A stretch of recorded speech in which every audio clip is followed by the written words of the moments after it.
And welcome. It is the final edition of the season, the 7th year of the Big High School Sports Show on Bull Falls Radio, 98.9 and 1230, online at bullfallsradio.com, mobile devices and Alexa by searching WXCO, and on the Civic Media app. It is show number 32 of the year, and this year, 32 in a row. That meant I have not taken any vacation time in the last 32 weeks. That's a big number. I'm taking 3 days off next week. well deserved. But with Jeff Gress, I'm Chad Holmes again. Been a great run since the middle of August, and now the winter high school sports season officially came to an end with the basketball state tournament last week. We're going to talk a bit about that. We're going to talk generally about what we saw in high school basketball, both boys and girls basketball. We're going to be joined by B.J. Brandt, the Wausau West head hockey coach, at 7 o'clock, talk about the hockey season, both in terms of the boys and the girls. And also, coming up at 6:40, we will be talking to Brad Hanson from WAOW. He was one of the play-by-play announcers the last 2 weekends at both the girls basketball state tournament and the boys basketball state tournament.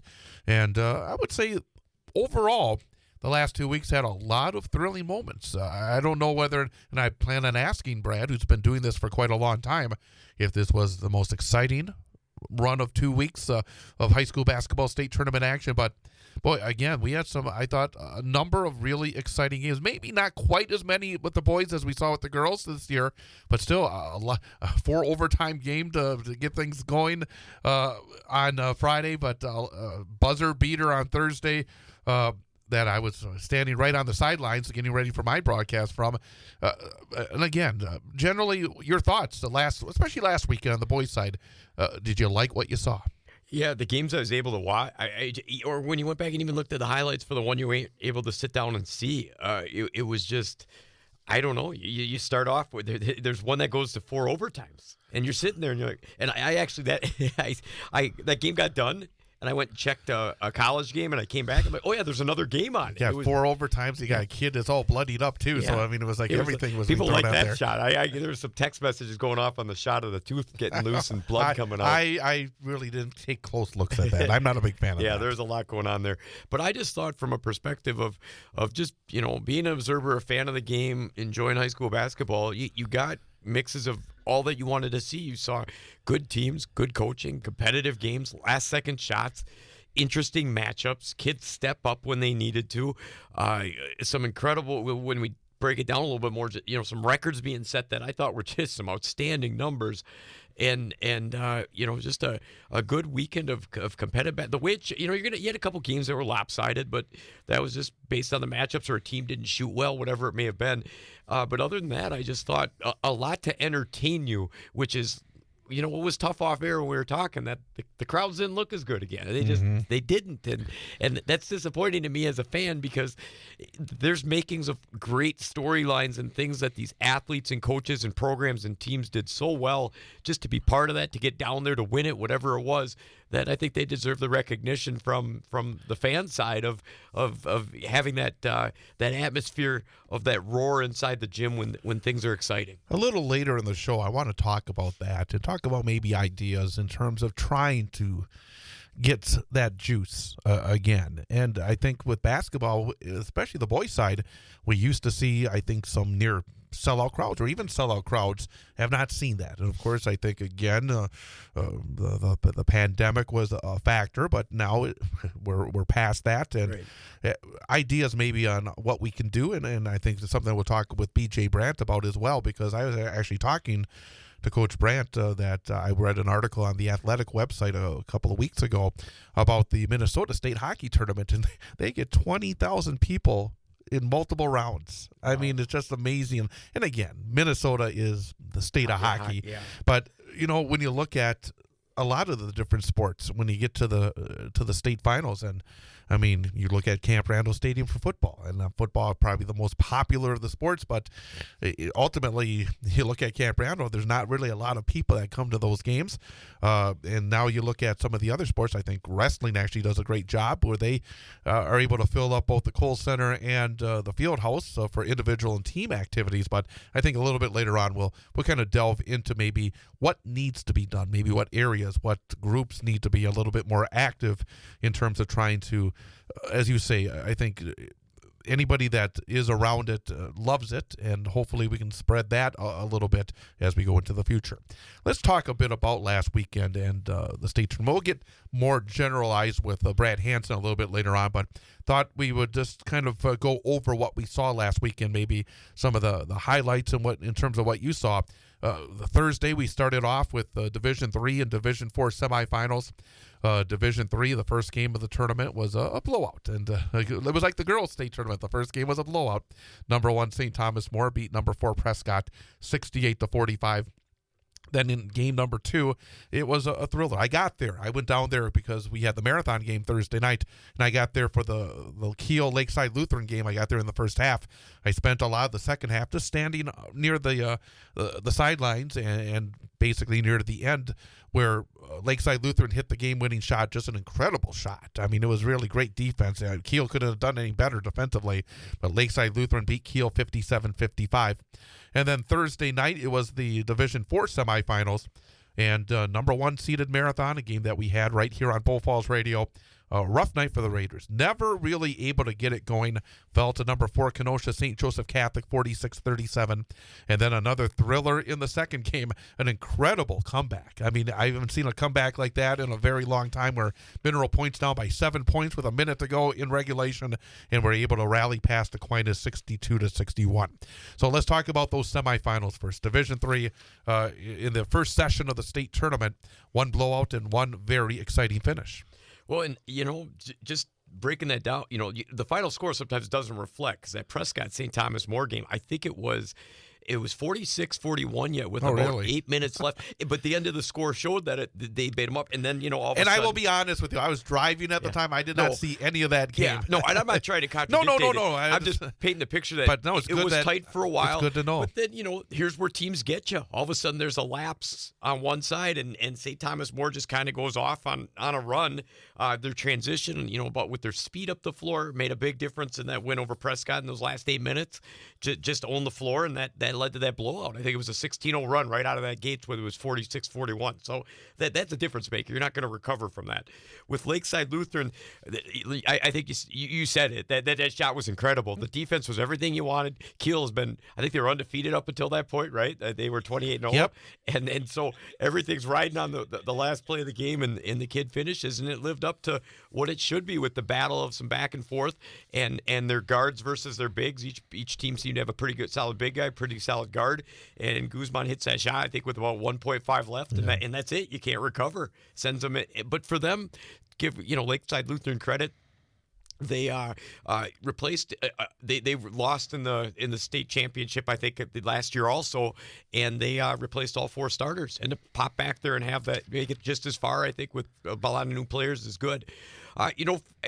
Being a fan of Central Wisconsin, coaching in Marywood, knowing Coach Jacobson as well as we do, I just felt for him, because the outstanding season with winning the Marywood Conference, which is not an easy thing. They were consistent in who they were all year. They never strayed from that. They were balanced. They passed the ball well. They obviously had Warren, the big guy. They had great guard play. Balance between upperclassmen and underclassmen with the experience that they had. And that happens. You can go back and list the games where you just don't shoot the ball that well.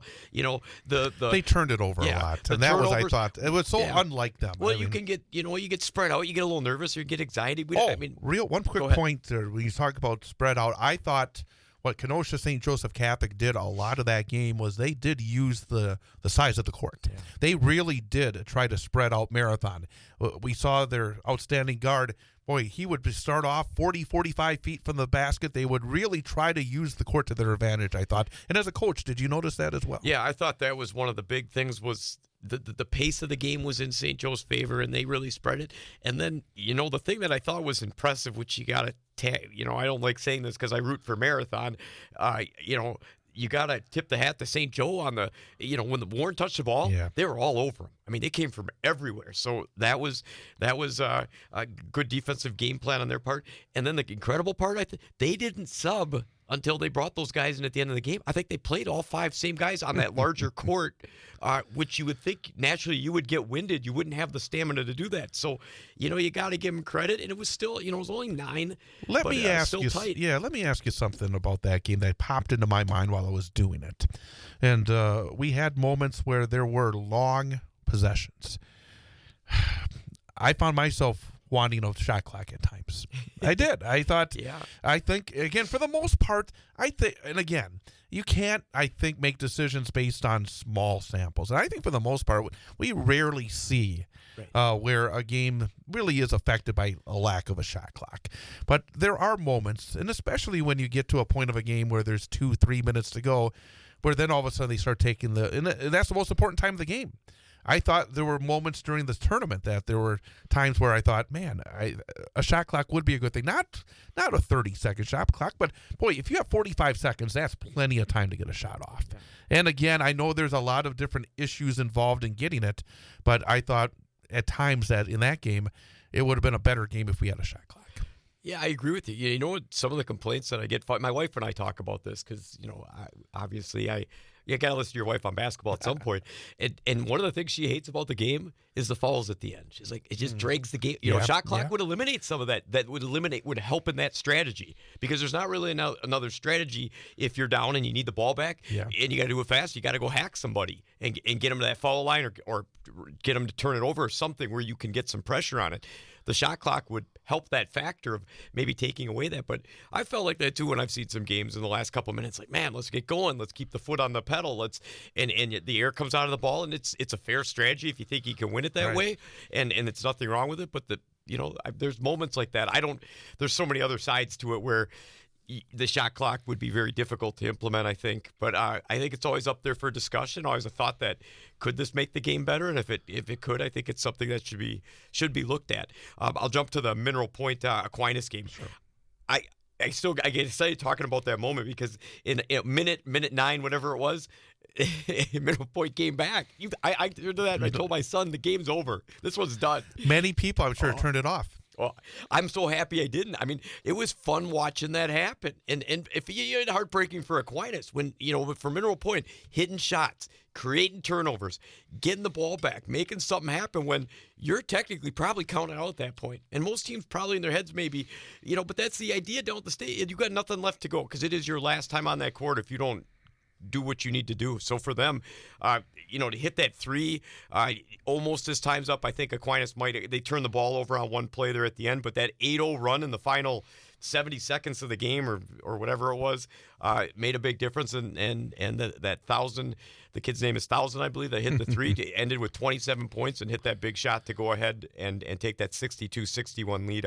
Good for them because then that momentum gels into the next game. Well, let's jump to the championship in D4 because it was almost the reverse because we saw Mineral Point come out of nowhere to win that game. They almost let a game that they appeared to have in the bag in the championship round get away as Kenosha St. Joseph Catholic came out of nowhere. They were down. I mean, it was done again, and they actually took the lead, but then Mineral Point on the putback in the final seconds win 65-64. I mean, you talk about just 2 games that thrillers for Mineral Point, both in the semifinals and the finals. They found a way in both of them. And that's what, teams do. That's where these build a little confidence because they still had enough in the tank to get through that situation. I think it was well, you could see the wheels coming off though. You could just feel it as St. Joseph Catholic kept on late in the final couple of minutes. All of a sudden, like at first they thought there's no way this is going to happen. Then all of a sudden it just felt like, boy, Mineral Point just darn near fell apart. Well, in 2 minutes, it was the final 2 minutes of the game. They blew an 11-point lead. Like you said, it was hands down theirs. And St. Joe's isn't going to be any slouch with the guard play that they have. They've got kids that can fill it up, kids that can turn the pressure, and they've been tested in that tough conference. St. Joe's has. They played in a very good basketball conference, and it wasn't any easy games. They're night in and night out, so they know how to face this adversity and come back. And for Mineral Point, there's something to be said. How many times have you heard either a coach or a program kind of listen? You got to have a little luck down there. You got to have a little luck. And they did when they got that final putback with about 1.4 seconds left. And it was a fun bracket to watch.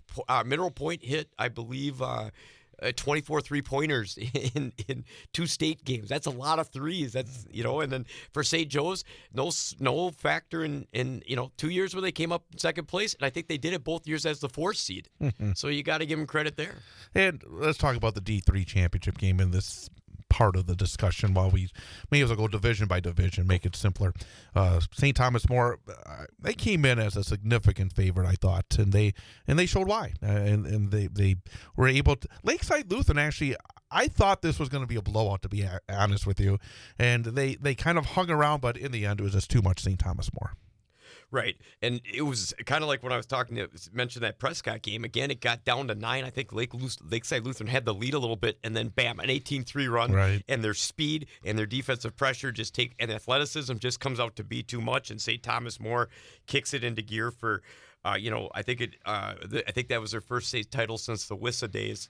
If I'm not mistaken. I think you're right, too. And, they just phenomenal game. They were one of the more athletic teams, I thought, in the whole thing from 1 through 5. They just got up and down the floor well. They pressured well, and to their credit, came out and handled a good Lakeside Lutheran team that has a lot of promise coming back for next year with some of the players they had at the junior level. D5, what a shooting exhibition that we saw from Columbus Catholic, both in their semifinal, a 78-65 win over Salon Springs. That was my upset pick, and for a while there, it looked like you had it. I know, and then Columbus just kept hitting 3 after 3 after 3.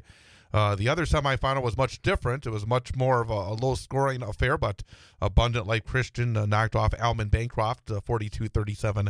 And then another, just an offensive game where the shots were dropping. Every time, again, Columbus Catholic, they just kept making shots. For 2 straight days, and they won 81-75 in the championship round.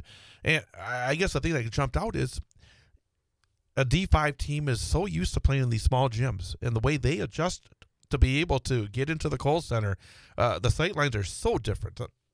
I was so impressed with the way that they were able to shoot the basketball. Yeah, you just don't think you can shoot that high when you're used to the backdrop where there's a stage right up on one of the hoops underneath, and there's a wall probably on the other one, and it's tight. And it, teams though, to their credit, they go out before they go down to the state games and they find a bigger court, but I don't always think they get that big backdrop that they can't. Those gyms aren't going to be that big that they're going to go play, and they're just trying to get the size of the court down. So for Columbus Catholic, when things start to sell, they're good ball handlers. They pass the ball well, and the old adage goes that shooters shoot, and they definitely did that. They were. In the semifinal, I think they were 17 of 19 from the free throw line.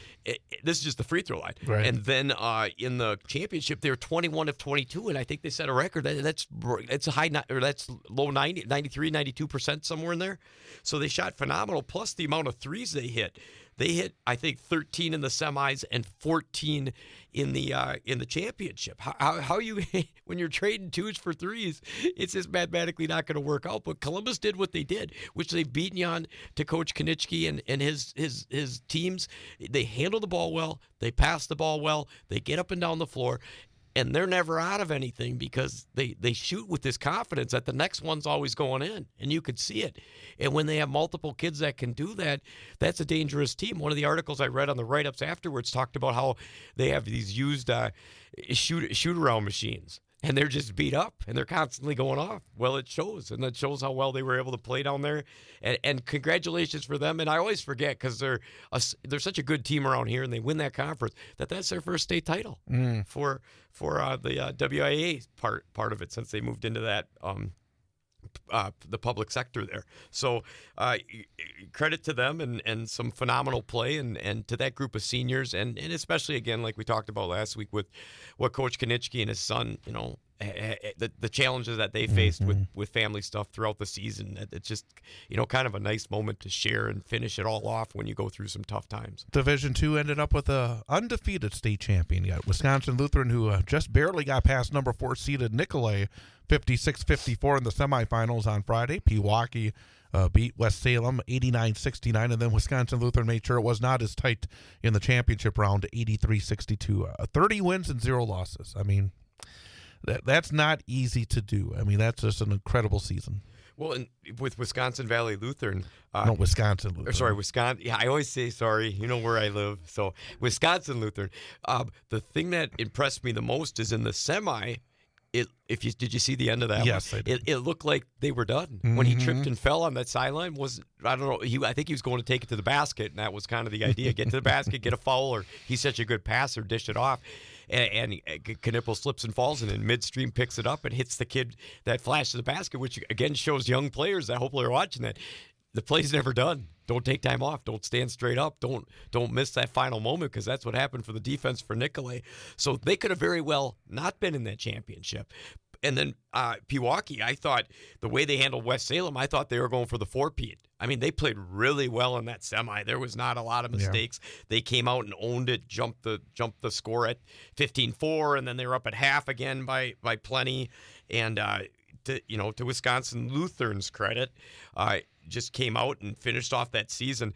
They shot, which I thought was impressive, the way they care for the ball on their shot process. I think it was 68% in the first half, 81% in the second half. I mean, that's phenomenal shooting, and it also means your judgment on your shots is pretty good, and the consistency, and then what I love about it, and what I think is a deciding factor, is how players pick other players up. Their best player, Knipple, that's going to Duke, only had 11 points. But at the end of the day, it shows what it's about. Who cares? Team won. We're 30-0, and we got a state title, and did it against a very good team. So, congratulations to them. It was well fought.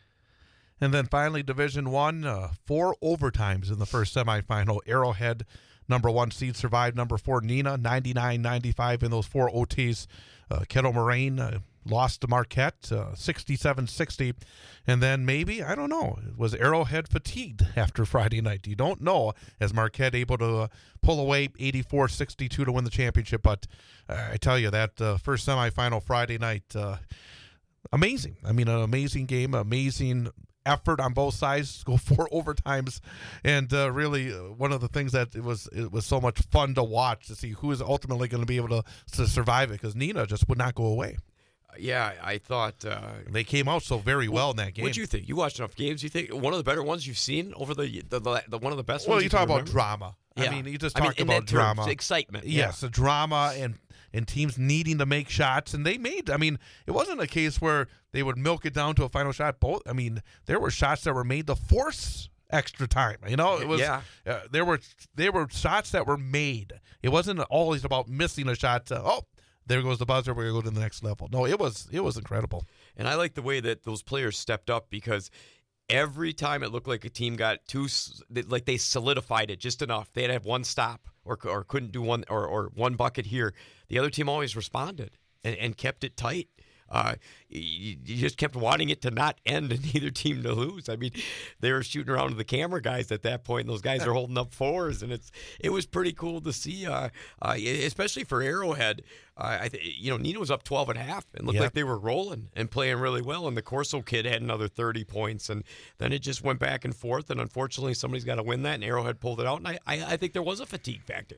That's a lot of extra basketball. I mean, 4 overtimes, we're talking close to 40. That was another 45 minutes minimum, just estimating the time in my head right now. It could have been longer. Mm-hmm. So they played Arrowhead. For them to pull it out was great, but Marquette stopped Kettle Moraine on a run. They looked like they had that one early, and Kettle Moraine, to their credit, came and fought back a little bit, but because it was 37-24 at half. So Marquette pulled that one out, and then I think just the command that they had in that state championship game. I mean, they had, I think their assist to turnover ratio was 23-6. That's great. I mean, when you could go to the state title on a new court, bigger floor, more room for error, shots being differentiated a little bit by the size of the background and everything. If you can only commit 6 turnovers in a basketball game, that's outstanding. And for Marquette, you gotta love being at that school. They football and basketball. Mm-hmm. State title, and you see that out of these players, because a couple of those guys, one of those guys that started was the starting quarterback too. So you see that out of these schools, which is cool to see those classes come through and own that, and a lot of excitement for them at the D1 level. Well, I'm going to bring it up. Go for it. 4 out of 5 are private schools, and it took basically a miracle for the 5th to win it, because if Mineral Point doesn't come from behind against Aquinas, then it would have been 5 out of 5, because it would have been an all private school. and I'm sure you've heard it, and I've seen it on social I got media. text messages this Of course. weekend. And again, these people have no idea. A lot of them don't have any idea about any of these schools. They have no idea. There's a sense that they're paying to play, and it's just a lot of garbage out there. But it's still out there, and when we talk about, again, the interest involved in it, and when you hear negativity, that doesn't do any good. No. But in terms of the interest, but I guess, what are your thoughts when you hear the comments? Again, they could be uneducated or educated, one way or the other. 4 out of 5 private schools championships. Yeah, I mean, to hear it's difficult for me because where I work, I work at Newman, Right. and I know that, I haven't seen all these $1 million gyms and practice fields over at Newman. that's what I'm saying. Like for people that think there's the recruitment there, we have students and families coming in on scheduled tours because they're interested in the school. Mm-hmm. But I think when people use that term recruitment, they think like as coaches, we're leaving the Catholic school and we're walking out and seeing high school kids that are playing on a playground and doing, oh yeah, we're at school. You go, you go over to this school, we'll come over here. That's not happening. I mean, a kid walks in your building for a tour, wants to be part of it. You're going to try to sell them on your building, but it's not like our building is overpopulated. The classrooms are blowing open because there's not enough room. Right. I mean, and I'm not that's biased because they're not in like inner city, Milwaukee school or inner city Madison or at these big areas where people are worried about that. I don't know. I mean, I'd be curious to think what the cause is that people are making that argument with the recruitment. I mean, there is school choice out there where people get to pick where they want to go. There's voucher programs that sometimes can give a kid an opportunity that they weren't able to get.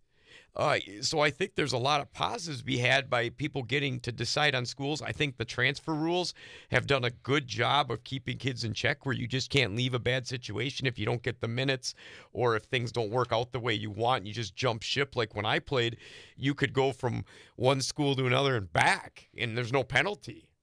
Other than your friends probably not liking you very much. Right. But I do think it's important with that multiplier, or not the multiplier, the rule they're going to put into effect. The success ratio. Yeah, I think that's going to be interesting, and I think that's fair to jump them up, jump teams up, especially at state. There are teams we see. I don't think teams can go from they can't go from 5 to Division I. We all know that's not possible. But in the state game, you could jump a division. There's teams we think that can compete from one division to the next, and I think if you have a term of success, you should be up for that challenge. So to the argument that's tossed out there half the time, I don't take it seriously. I think it's I think it's loosely based on people thinking jealousy. I mean, your point I don't know how to defend though. You telling me that there's more Catholic schools winning than there were public. I mean, and it happened to be that way this year. Yeah, and it's not always that way. No. I've seen stats where in the 2 decades since the private schools joined the WIAA, that the percentage of state championships is actually lower than the number of private schools involved. I mean, so again, but this year it certainly was a lot of Catholic schools bringing the hardware home. Right, and I don't know. I like. And again, this will be the first real test of this success ratio as well. Yeah. It's going to be very interesting. Maybe this is something that will take away some of the dynasties. I think that's what they're trying to avoid, is having the same school have dynasties in one of the lower to middle divisions. And if somebody wants to, place that argument, then they're going to bump up if they win too many, basically. Mm-hmm. So it would be fair in the sense that, yeah, they had their moment. I mean, I hate to take away anything. I don't care public, private. Exactly. I like to see good kids, good players, good coaches, good programs get down there. Well, they're down there because they're that. Right. I mean, that's a fact. If you're not that, you're not making it down there. So those teams are down there and find that success rate, and to have to paint the label on it really takes, because they're all working so hard. Exactly. From the coaches to the players to the families involved to the program. Everybody is working hard and having that dream, and they deserve it. And I may be a little off here, but so many of the complaints are from people that have programs that don't work hard enough, who don't coach well enough. I mean, again, it's a real easy excuse to say, well, we would have won except for this. Well, I seriously doubt that, because most of the winners were not making excuses while they were working to get there. Right. Well, Again, yeah, it's not fair to take away the hard work that all the put in. I mean, that's why the state championship is such a dream for all the players that take that seriously. Why it's such a big deal. And probably why we still have some of those jealousies and words of argumentation come between the public-private sector is because everybody wants to make it down there. Right. But at the same time, I think with all the hard work and all these things teams put in, whatever it becomes, it becomes. I'm looking for good basketball games of good teams of what they accomplished, and I think I'm appreciative that.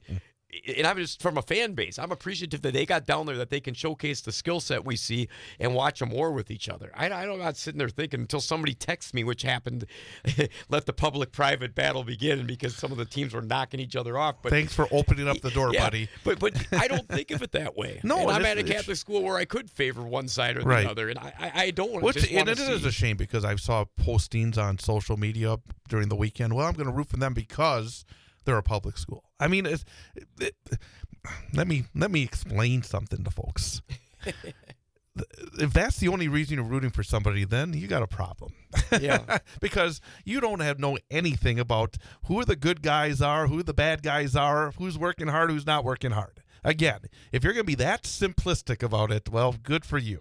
I mean, honestly, good for you. But that's not the way to do it. And obviously, I know you've seen a lot, behind the walls where you work and the teams that you played over the years as well. And I've seen the same thing where, I mean, again, I don't know.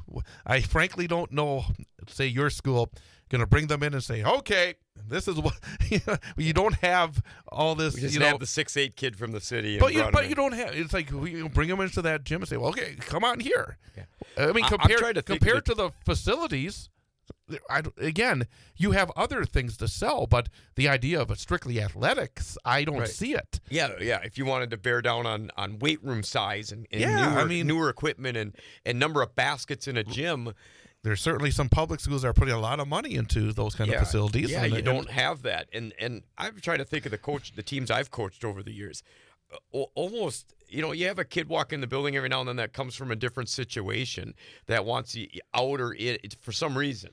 But other than that, the kids I've had in there have been started from the lower grade levels all the way through, or they moved in and that was the school they picked. It's not like they were jumping ship from another school, for lack of a better thing that they wanted. So I just find it hard to believe that this recruitment is this heavy and people think you're walking out into other schools and telling them to come play for you. What was the most impressive performance at the state tournament? I guess individually or team?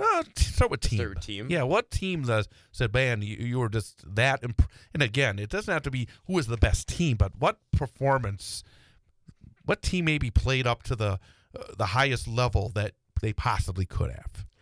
I mean, I think, Columbus could be argued that way because, again, you just don't see it that often where you see, especially at the lower level, that kind of shooting. Again, I mean, it was just in pressure because, as I said, in that Salon Springs game, Salon Springs had a 4-point lead. It was about, I think, 6-7 minutes to go in the second half. And then all of a sudden, bang, bang, bang. All of a sudden, they couldn't miss from beyond the arc. I mean, it was pressure situations, and they stood up. And you can say the same thing about the championship game as well. So I guess I would say Columbus Catholic. What about you?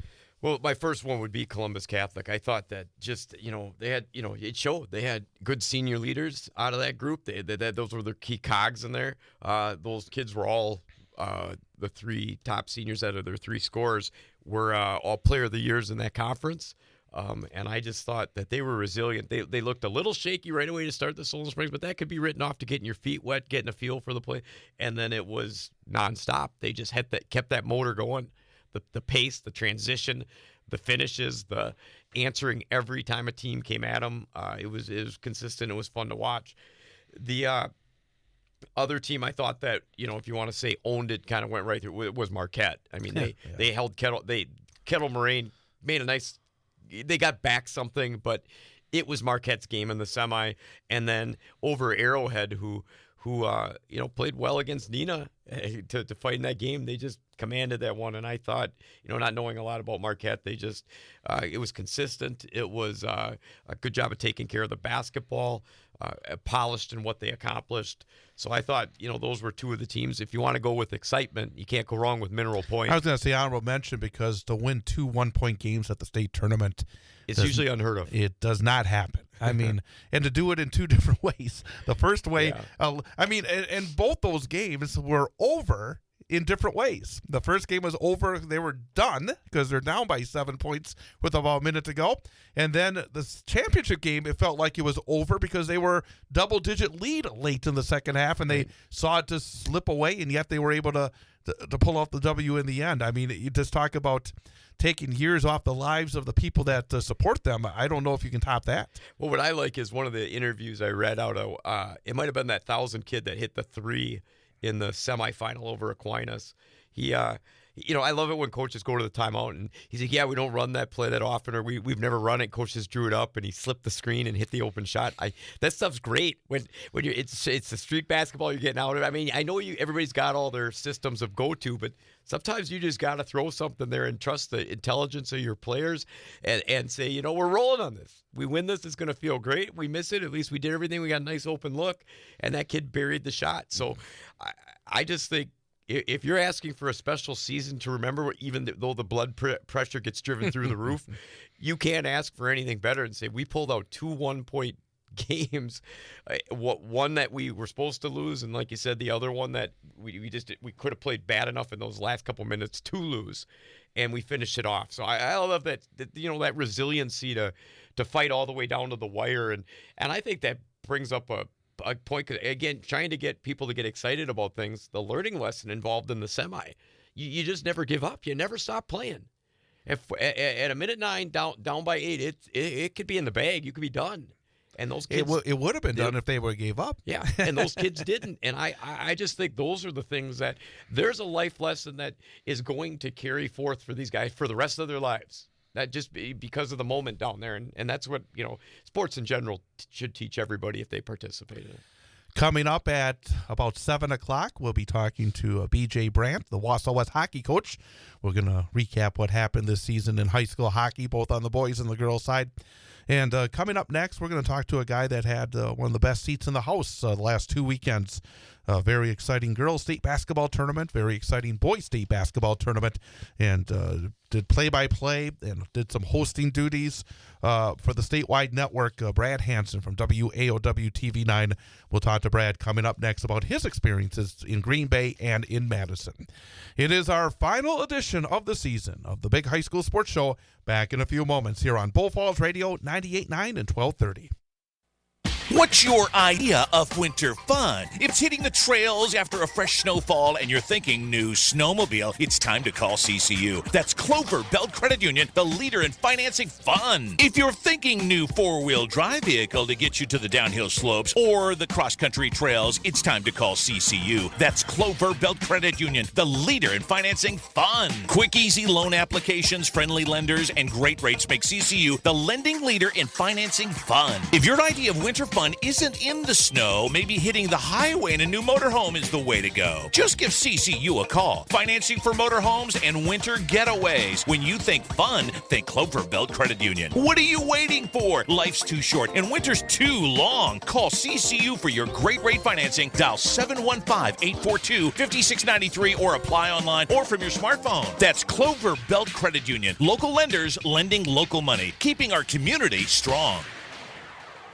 If you're looking for your next ride, check out Mankey GMC in Schofield. Formerly Fred Miller Automotive, Mankey GMC serves Schofield, Wausau, Marshfield, and Stevens Point with a huge selection of new and pre-owned vehicles. Explore a range of top-notch SUVs like Acadia, Terrain, and Yukon, or choose from the rugged Sierra truck lineup, or even a certified pre-owned vehicle. No matter your dream vehicle awaits at Mankey GMC, 448 Grand Avenue in Schofield, and online at MankeyAuto.com. Mankey GMC in Schofield, where your journey begins. begins. Hungry for flavor-packed fun? Dive into Red Robin's sizzling burgers, mouth-watering fries, and endless options. Or maybe you're craving the perfect slice. Then it's Donato's Pizza, your passport to pizza perfection. Order now and treat yourself to an unforgettable taste experience. Red Robin and Donato's Pizza, 225548 Rib Mountain Drive in Wausau. Call 715-301-0019 or log on redrobin.com. Red Robin and Donato's Pizza.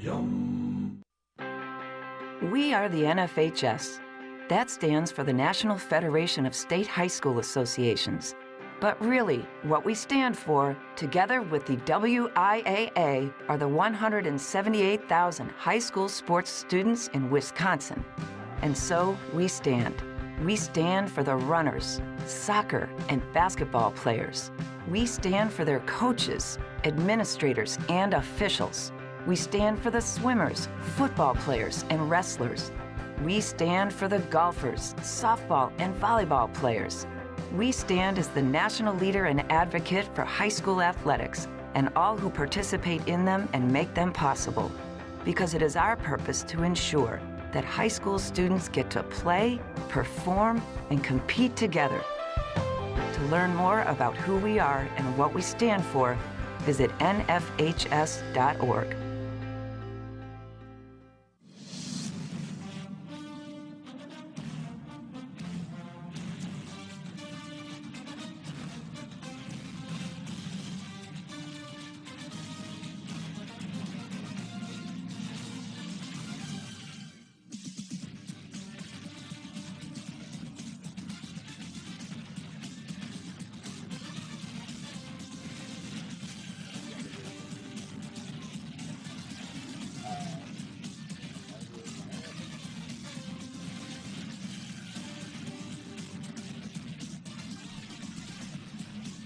And welcome back. Big High School Sports Show on Bull Falls Radio, 98.9 and 1230. Online at bullfallsradio.com. Mobile devices and Alexa by searching WXCO and on the Civic Media app. Along with Jeff Gress, I'm Chad Holmes. Last show of the season. We're basically doing a recap of a lot of what we've seen in terms of high school basketball and hockey. We'll be joined by Wausau West hockey coach BJ Brandt to talk about what happened on the ice for both the boys and the girls coming up in a little bit. But right now, we're very happy to welcome back to the program from WAOW and the WIAA statewide television network, a guy that's been very, very busy the last couple of weeks, Brad Hanson. And Brad, first of all, thank you for spending a few minutes with us. I thought you'd be sleeping all week long.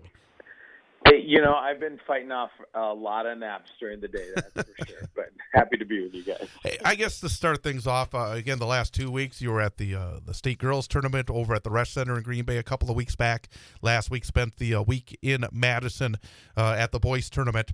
I thought especially the girls, and we had some great moments on the boys' side as well, but very competitive this year. And you've been doing this for quite a while. How would you rate this year in terms of the excitement, of the level of competitiveness, the energy around these tournaments? What was your takeaway the last couple of weeks? I was super impressed, particularly with the girls' tournament. And what's funny is that it was the D5 session Friday morning that seemed to really set the tone. Like we had some good games on Thursday afternoon for sure. But there was something about having two co-op teams in D5. So that's 4 towns. And then Clear Lake and Lena, which basically cleared out their entire towns as well. They set an attendance record, nearly 5,000 people there Friday morning for that session, and it was nuts. I mean, I'm usually very involved with the Friday morning sessions because we'll have Newman there, we'll have Assumption there, and I don't ever remember a morning session being that exciting, and 2 good games as well. And then Championship Saturday for the girls tournament, top to bottom, I think the biggest margin of victory was like 10 points.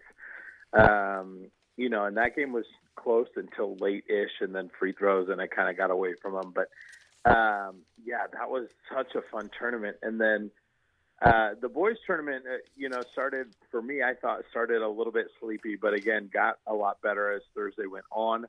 And then Friday was great. And then I, of course, had the pleasure of being on the call for the longest game in state boys history with 4 overtimes between Neenah and Arrowhead. So, this year I think stuck out to me as probably one of the most exciting and competitive years that I've seen since I've been doing it. So with that being said, Chad and I go back and forth, and today's gonna be, we've been debating stuff and going back through, and we want to see, because obviously all three of us here in conversation, we know the value of high school sports. We know what's special about those times, and what culminates into these state championships for these teams and these towns and these players and these coaches. Is there a factor you think that is one of the biggest factors to drive the interest level? Because you've had a good girls tournament this year and a good boys tournament. You've had competitive games. You've had star performances. You've had teams comebacks, last shots. Teams do something they're not supposed to. I just think there's a lot to be said that if you watch this year, you're going to be a fan for the next year if it's your first time seeing it. Is there something that you think can drive attendance more than just the interest level peaked by what we saw this year? It's a great question, and I really think it's hard to say because it so is school dependent. And I don't ever like to pick on anybody or any type of school, but I think about like Notre Dame, who was going for their 4th straight girls title. In their, I believe it was Thursday game or Friday game, whenever they played their semifinal game. It was Friday afternoon because it's Division II. Mm-hmm. It just felt empty in there. For them and their fan base, it was a foregone conclusion they were going to play Pewaukee in the championship. We all knew that. They all knew that. And their fans didn't show up. Like, nobody was there. They had a huge crowd there on Saturday for the championship game. But when you look at teams like Clear Lake and Lena, I keep going back to Division 5, and these teams that just are so appreciative to be there. It's such an experience, it's not an every year given kind of situation for them. And so when we get more of those teams who maybe weren't supposed to be there or maybe are supposed to be there but haven't been there before, that does such a big thing for those communities, because now you're talking about the young girls and the young men in those communities. Now they have a class of idols to look up to, right? These are their role models that they talk about.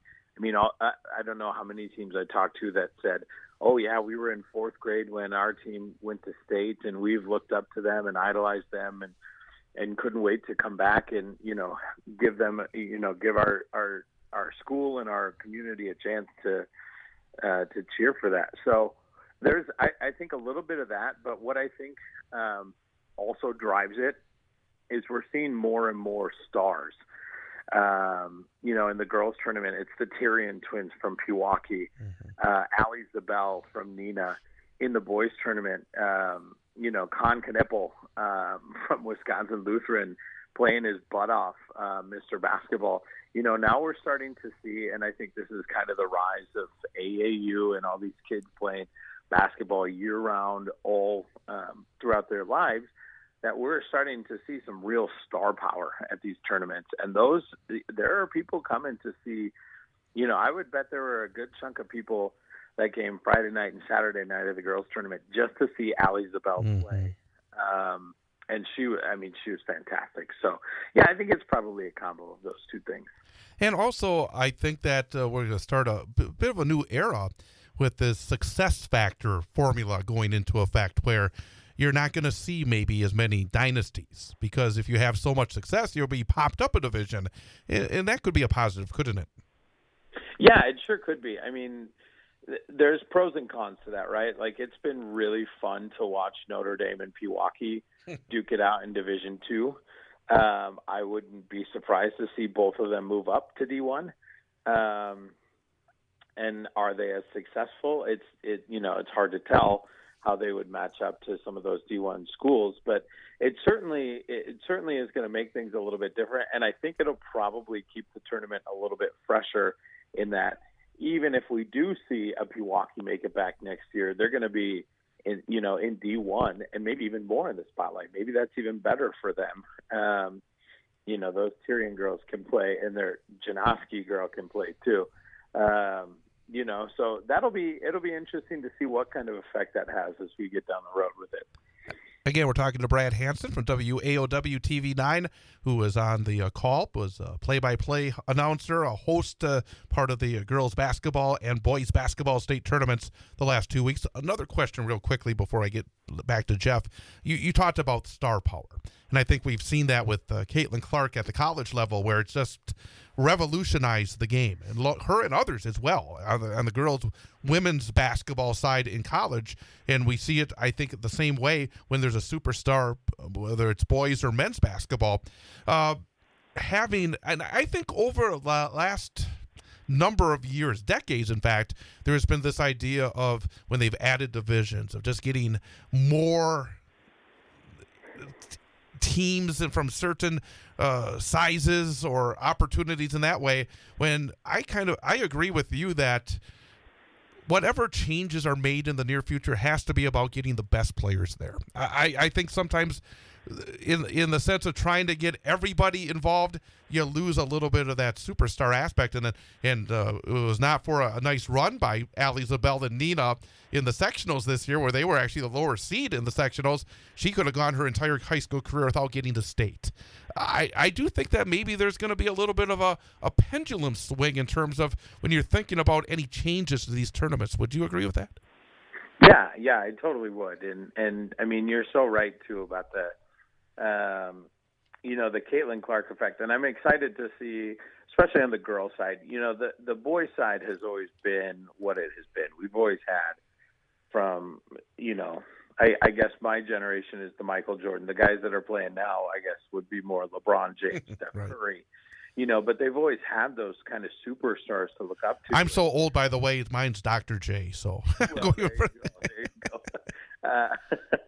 But for these kids now, especially the girls, maybe they've looked up to Sue Bird or Diana Taurasi, but there's never been anybody like Caitlin Clark. And to see how she is going to change the game for these coming generations, it'll be fun to see, with all the changes that we're going to see, how that will affect the game moving forward. And we might start seeing some logo threes, at the state tournament, but we also might be seeing more of those Allie Zabels and some of these players who really, they have that idol to look up to. They have something to work for, and then they have a reason to put a team on their back and try to carry them in the same way that Caitlin Clark carried the Hawkeyes to the Final Four last year, where the team really outside of her didn't have any they shouldn't have been there for sure. And jumping into the girls tournament one more time, how was there an individual performance or a team performance that, whether you were on the call of the game or you got to watch it, or obviously were there as part of it, that really stood out to you, that like, hey, this was something special I got to watch, or something I guess that impressed you either team wise or individual wise over that weekend? Yeah, there were a couple. I was on the call of the Notre Dame game Friday afternoon, and that was, like I had said earlier, that was kind of a foregone conclusion, right? They were going to win. But to see just how much of a well-oiled machine they were, and I watched Gracie Gresh, who's a Wisconsin commit, and she is so impressive with the way that she can pass the ball. I couldn't believe what I was watching. And overall, between the two tournaments, I was really, really impressed with the way a lot of the teams shared the ball and some of the passing that we saw from some of the players. Nick Janowski from Pewaukee stands out to me. But, the one game I think we were all really looking forward to as basketball fans in the girls tournament especially was that matchup between Pewaukee and Notre Dame. And I was the sideline reporter, so I got to watch that from courtside and underneath the hoop. And that was those are two teams who wanted nothing more to leave with the gold ball. And it was just fun because they both competed their hearts out, played their tails off. And, that was a game that'll certainly stick with me. got to ask you about the experience of doing that 4 overtime game. And as anybody who does games, you just love that experience where you just feel it. You feel the pressure. Even though you're not on the court, you still feel it. You feel that emotion. What was that like? Because it had to have been a completely unique experience to what it's been a terrific career for yourself so far in news and sports, but that had to have been something that was just an amazing experience. Man, it ranks up there for sure. You know, when we were in lacrosse a couple years ago, I called Lord's Academy, and I don't remember who they beat, but they had a kid who had just come back from an ACL injury, took a pass from the leading scorer and laid it in at the buzzer to win a state championship. And I thought, man, nothing's ever going to top that. And then Justin Jansen hits a 3 at the buzzer after, Brady Corso was out of bounds, stepped back inbounds to tip the pass to Justin and hit the 3 to tie it up and send us into OT. And then it was so tense, 4 minutes. And even normally, I think Nina in 2 of the overtime periods dribbled out with a minute left and tried to get the last shot, which is normally about as boring as it can get. But when you're in that moment and with all that was on the line, even watching them bounce it around for a minute was super exciting. The other thing is we didn't take a commercial break after the end of regulation. So by the time we finally ended the game and tossed it to a commercial, I was able to take a deep breath for the first time, grab a drink of water, and just go, oh my gosh, what did we just watch? That was incredible. So, that's an experience I don't think I'll ever forget. And I give you credit because I was telling Chad, I was watching the game with my son, and he got done, and I'm like, it was like I felt like that was it. The night was over because I went and checked an NBA and college game, and then I turned back. Oh, there's another game on because it was so late in the night of how long that game lasted. But one for the record books and the memories. I want to hit on Mineral Point with you. The last time you get to, when a team gets to go to state and say the run they made in that last minute 9 or whatever it was to get the win by 1, and then they fall apart a little bit against St. Joe's in the championship and still pull another one out, in the last seconds of that game. Just incredible. I mean, it never happens that way, that it can be so tight and down to those last plays of the games, and you do it twice in a row and you call yourself a state championship. Usually one way or the other, you're winning one to get in the semis, or you're losing and going home because you're on the opposite end of it. But I thought for them it was pretty impressive on how they were able to finish those 2 out. Man, how many times as a sports fan do you watch your team in that exact situation and you're hoping for exactly what you saw there and you never get it? And yet somehow Mineral Point found a way to do it twice. It was unbelievable, and the atmosphere was absolutely insane for both of those. And I think there was such a mix of awe and shock and wonder and also what the heck just happened kind of a feeling. I mean, you want to talk about winning a gold ball the hard way. They sure found a way, but they got it done. And I thought equally impressive, obviously being biased in Central Wisconsin, in my coaching career, I've lost enough games to Columbus to give you scouting reports on some of the stuff that Coach Joe does. But again, for the way the impressiveness on how they shot the ball and took care of it in the passing, and just keep shooting it. The next one's going in, and the free throw percentage they had, as well as the amount of the 27 threes they made over those 2 games. I just thought, Chad brought up this point, coming from the small gyms that they're used to playing in, and then, you go practice a little bit before you go down to state on a bigger floor, but it's still not that size of arena with the openness. For them to shoot the ball that phenomenally, it just kicked in, and obviously a well-deserved first state championship for the Columbus Catholic boys basketball program. Yeah, almost unbelievable. And we talked about it a bunch of the broadcasts Jerry and I did Friday morning when we had their game, that normally when teams come, they struggle. The teams that live and die by the 3, we usually see them die by the 3 at the state tournament because the backdrop is different. What we don't talk about as much, but there's those 2 lines down. And so a lot of these kids are throwing up 3s that are well behind the college line because all they see is a white line, right? And they step behind it. And yeah, they just kept hitting timely three after timely three, and for Emmett to come up the way he did in the championship game, especially with his story and the season that he had and the injuries he had to overcome, so super special to see them lift the gold ball, and finally we got a champion and after a girls tournament where we had no Central Wisconsin teams, it was great to see some success in the boys tournament for sure. And I guess finally, I assume you did the marathon game Thursday night? I sure did, yeah. Yeah, because I was there as well, so I didn't have the opportunity to listen to you and your broadcast. It's obviously tough because you want to see the teams that you watch throughout the course of the season show what we've seen all year long. And unfortunately for Marathon, it was not that case on Thursday night. And we were talking as well, me and Jeff earlier, and I'd mentioned to Jeff that in watching the game, I was impressed with how Kenosha St. Joe's was able to use the larger court. They really spread it out. They really started their offense a long way from the basket. They, I thought, used the court in a very effective way. Did you see that as well? Oh, big time. And it helps when you got a kid who dropped 51 at the state tournament a year before.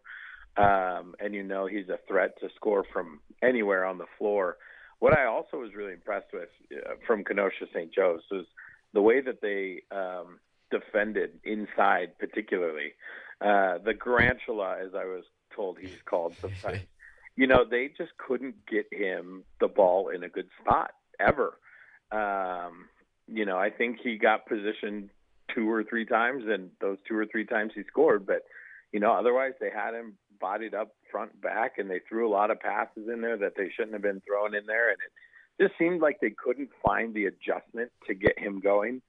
And, any game you score 10 points in the first half, you're going to have a hard time winning that, even if you hold the other team to 19 points. But I know when they scored the first bucket of the game, I called it like we had just gotten a game winner. It was very exciting.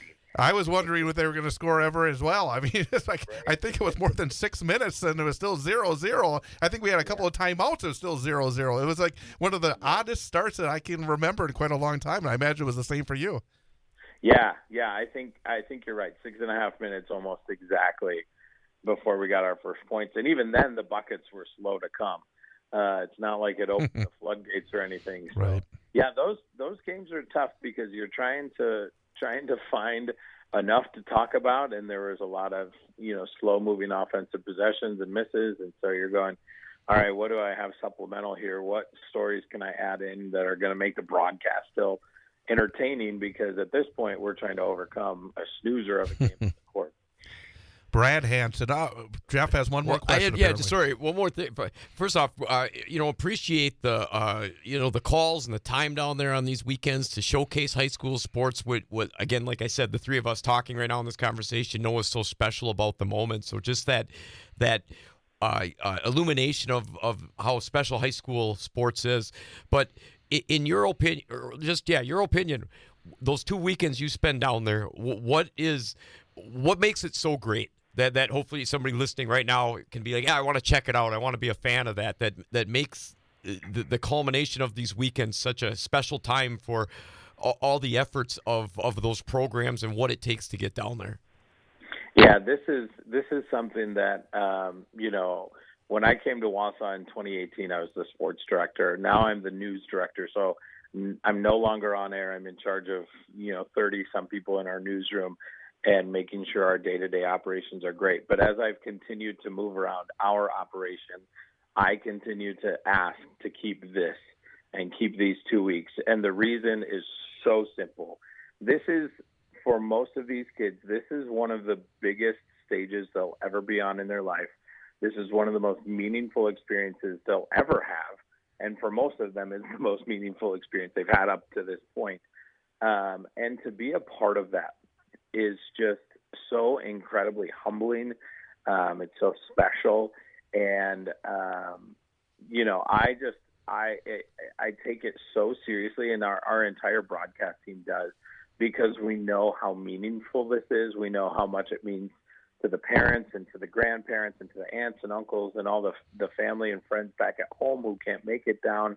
It is such an honor to be a part of it.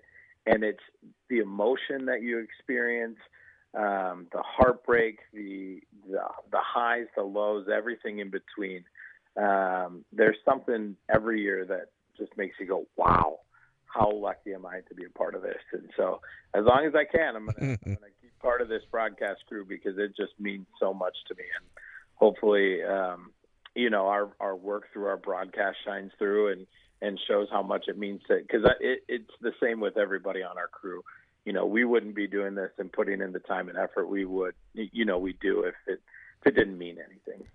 Brad Hanson, WAOW, again, one of the voices of the state basketball tournaments, both the girls and the boys. Hey, Brad, again, appreciate the time. Great job, as always, the last 2 weeks, and try to rest up the rest of the week, okay? I sure will. I got to go put my kids to bed, so that no rest coming anytime soon. All right, thanks, guys. Absolutely, and that's Brad Hanson. We're going to take a quick timeout and then come back and talk about hockey this year. And we'll be joined by Wausau West head hockey coach B.J. Brandt. Coming up next, it's the Big High School Sports Show on Bull Falls Radio, 98.9 and 1230. Excitement and buzzer beaters aplenty at the WIAA Boys Basketball State Tournament. I'm Travis Wilson, and this is a WisSports.net Minute brought to you by NFHSNetwork.com. More high school sports news after this. Do you ever wish you could be in two places at once? With homework, carpool, practice, and everything else, sometimes you just can't make it to every game. But the NFHS Network's streaming platform makes that a little easier. For just $11.99 a month, you can watch unlimited high school sports live and on demand, at home or on the go. You can watch online or on one of our mobile or connected TV apps. Visit NFHSNetwork.com and subscribe today to never miss another game. What an exciting weekend it was for the WIAA Boys Basketball State Championships at the Kohl Center, featuring numerous buzzer beaters and great games. It started on Thursday when Lakeside Lutheran's Casey Guzman banked home a runner with less than 2 seconds remaining to lift the Warriors to a 57-55 win over Kiel in a D3 state semifinal. However, Lakeside would fall in the Division III championship game on Saturday, 65-54 against St. Thomas More. The excitement continued into Thursday's evening session when Mineral Point rallied from a 7-point deficit with under 25 seconds left to play to defeat Aquinas when Logan Thousand hit a three-pointer at the buzzer for a 62-61 win. The Pointers won on another thriller in the D4 championship against Kenosha St. Joe's when Drew Ashelman scored on a putback at the buzzer for a 65-64 win. In Division II, Wisconsin Lutheran's Alex Green scored on a layup at the buzzer to lift the Vikings over Nicolay in a state semifinal. Wisco finished a perfect 30-0 with a dominating 83-62 win over Pewaukee, ending the Pirates' run of 3 consecutive state titles. In the longest and highest scoring game in state tournament history, Arrowhead outlasted Neenah 99-95 in 4 overtimes, though the Warhawks ran out of gas in the title game, falling to Marquette 84-62. Columbus Catholic captured the Division V crown. This has been a WisSports.net Minute. Check us out online at WisSports.net. WXCO 1230 AM, W255DN Wausau, streaming at bullfallsradio.com.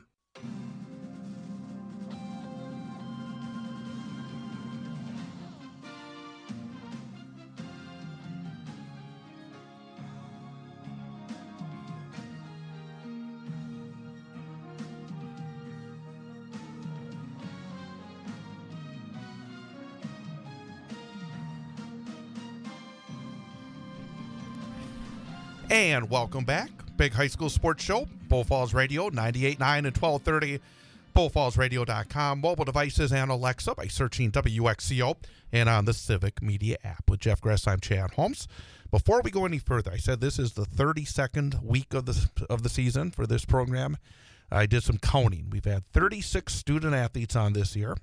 We've had 30 coaches, and we've had 4 media people, media people would be the best way to go about it. So that is 70 different guests during the course of this year. Well, what do we, every time I say the best part about it is when coaches come in and give their insight and paint a picture of their program and share the knowledge that they have, as well as the players' excitement. I mean, that's my favorite part. I mean, it's okay hanging out with you, Chad, I'm saying, but my favorite part is the coaches and players, just because you get what the importance of high school athletics is and why things are done the way it is and why it's a big deal in our world. We need that stuff. And one of the 36 that we've had in terms of coaches is back with us. So it's not number 37. It's still number 36. Oh, that's what I was going to ask you. No, I do not. I don't count them twice. I know. And actually, a little trivia. I've had a couple. We've had one student athlete on twice this year. And I don't think anyone would get it. I think just one. Can you give it away with the conference? I can give you it away with the school. How about no? I don't think you'd know it. The kid is from Wausau East. Any idea? It's not during the winter, actually. Actually, he was on once during your time of the show and once on with Coach Jason Foster. Now you're. Do you have any idea? I don't. Pacey Weber. Oh, because he was a guest early in the season, and then I had one night we brought all four of the Brockmeyer Award nominees in. Great trivia. So he was the only student mad I athlete, didn't get and now that. we have our first coach back, BJ Brandt. And Coach, again, thanks for coming on because we're kind of putting the bow on the winter sports season, and we've been talking a lot about basketball and the state tournament, and we'll be talking a little bit about the season as a whole later on. But with hockey, and it's hard to believe how fast time goes. I mean, it's already been, 3 weeks now since the state tournament finished up, and it was a lot of fun doing the games down in Madison with yourself. As you look at high school hockey, because, again, when we were at the banquet, I think a week or two ago, again, it just rolls together, last week actually, I mentioned the fact that I saw a story in The Athletic about the Minnesota State Hockey Tournament. And I know nobody else is going to be like Minnesota. That's just, I think that's a 1 in 50 where they are able to get 20,000 folks in for every session of that tournament. But as we look back at the second year now at Bob Suter's Capitol Ice Arena, how positive of a change has it been in your opinion? Because you obviously had a lot to do with the discussions. Are we on the right track? Because I think a lot of it is you're not going to turn things over in 1 year or 2 years or even 5 years. You want to get things better each year. Have the last 2 years been better for high school hockey in Wisconsin? Well, I think part of it is who you ask. I think year one, I think people were a little bit disappointed in some of the uncontrollables, the parking, some of the venue type stuff that was different. Because you could park wherever you wanted at Alliant Energy. I love that. You know, you didn't have to worry about parking. Right. You could walk right up. You could find a seat. You know, all those things were great, unless you were the student athlete and coaches who were in an empty building playing a state tournament. So I think from the student athlete side and hopefully the WIA side that we've created a better environment for the coaches and student athletes to play in. And I think the improvements they made, the facility in WI made from year one to year two to now having a media room and right. getting some of the – because one of the things we talked about as coaches is our hockey players never got that experience to sit in front of the media and get questions and just the full state tournament experience. Right. And they added that. They changed the game times to make sure that the shuffle in, shuffle out wasn't as chaotic as it was before. The 2 years – we've been blessed with really good weather down there because I worry about people standing outside in the rain or just some of the things that a fan might have to go through to watch their son or daughter or family member or community member play. I think overall it's been a good experience. I think full venues because we always talked as coaches, we could never replicate the sectional final scene for our kids. Right. And now we can. You look at all Division I games were sold out hours before the game was there. All the Division II games were super close to selling out. The girls' games, I think, had better attendance than a year ago. So I think you look at, I was listening to you guys on the way in and talking about attendance and how that changes things. I think for the most part, things are going in a really good direction at Cap Ice for us. And I will say as well, I thought, again, because often you hear complaints about the WIAA and what they do. They gave myself and you a much better place to broadcast from. The internet was much better. I mean, I had no issues at all. They did everything they could possibly do to make, I think, myself and all the other radio and stream people that were on hand the best possible broadcast as well. So again, that's one of the things, and you've been talking about this the last couple of years as well, that when there are concerns, it feels as though those concerns are being listened to by the WIA. I think LeVar Ridgway's our hockey liaison there, and he's done a really good job of listening to the coaches, getting feedback from a lot of people. And he did a great job of allowing us into the process to finding a new venue. And I think that right there automatically created buy-in within our coaches group, buy-in within the hockey community.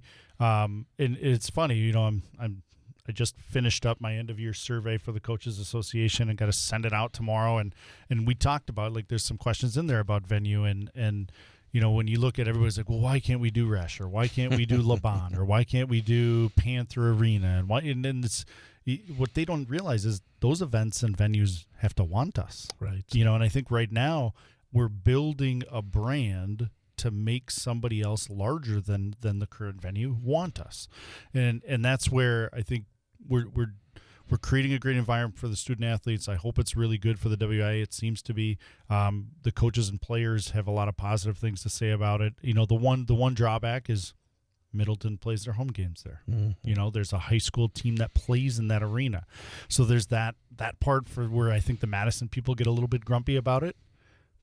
But it's better than a place that had ice in for 6 days a year and a building that was just out of date. And you had scoreboards that were malfunctioning. I mean, it was a decade of really of depression, to be honest with you, because I think there's one thing that, and Jeff was saying this to Brad in the last segment, that we want people to love this as much as we love this. Mm-hmm. I think that is there's that frustration because you want to always put that best foot forward. And the thing about it is you can't take a shortcut. That I think there was a lot of bad feeling because of just those silly issues and having the ice surface not be the way it was. You can't fix it all in a day, but I do agree with you that we are taking steps forward and showing. I think anybody that watched the championship Saturday, saw those games, saw the energy in that rink, would be impressed more than what we saw. I mean, even the video output of those state games from Alliant, even then it felt like you were far away from it. Now you feel like you're there. You can feel that game a lot better, and it's a better presentation of what we see on a nightly basis at any rink around Wisconsin. Well, I always think about when they were at Alliant, they really had to try hard to find a packed-in student section to get it on TV, to make it seem like it was a great environment. They don't have to do that because they're right on the glass at Cap Ice. And I think, I heard some of the fans like, oh, I don't really like watching a game there. I don't like, there's some of that side of it, but I'm sorry, fans, like we love you and we want you to be there. But from my perspective, this is a great environment for the student athletes. They got people outside of them, like sitting behind them on the benches, the coaches do, and they've got people on the other side. And there's some big game feel to it, and it certainly presented a lot better on TV. Do you feel, hitting on that state tournament, do you feel like, because it's so much so about getting the teams that are supposed to be down there to showcase those right athletes and those right teams. And I know that the hockey seeding meetings and the playoff stuff's a little different, because sometimes we talk, a team got knocked around a little bit by the computer and then they didn't make it down there. Or some special athletes that have really carried their teams didn't get down there because of the way the playoff bracketing is set up. Is that in a good spot right now, do you think, to where it's getting the right teams out there to create that atmosphere? Or is there things that you look at that could be a positive change for that? By judging their facial expressions, I'm seeing in the room right now. I meant for nothing to be loaded. It's just something off the top of my head that I'm ignorant about that I don't know. No, I love this question because if you look at our section, the section that Wausau West is in, 13 teams. There's 13 teams, and if you're, and now you guys are talking about the performance factor. Mm-hmm. Well, now we add New Richmond, so the reigning runner-up and champion a year ago now gets added to our section with Eau Claire Memorial, Wausau West, Stevens Point, Rapids, Hudson, Superior. Now you look at that section. Yeah, do I think they could spread the talent around? I do. But I also know that it's not going to happen. So I look at it from the competitive side.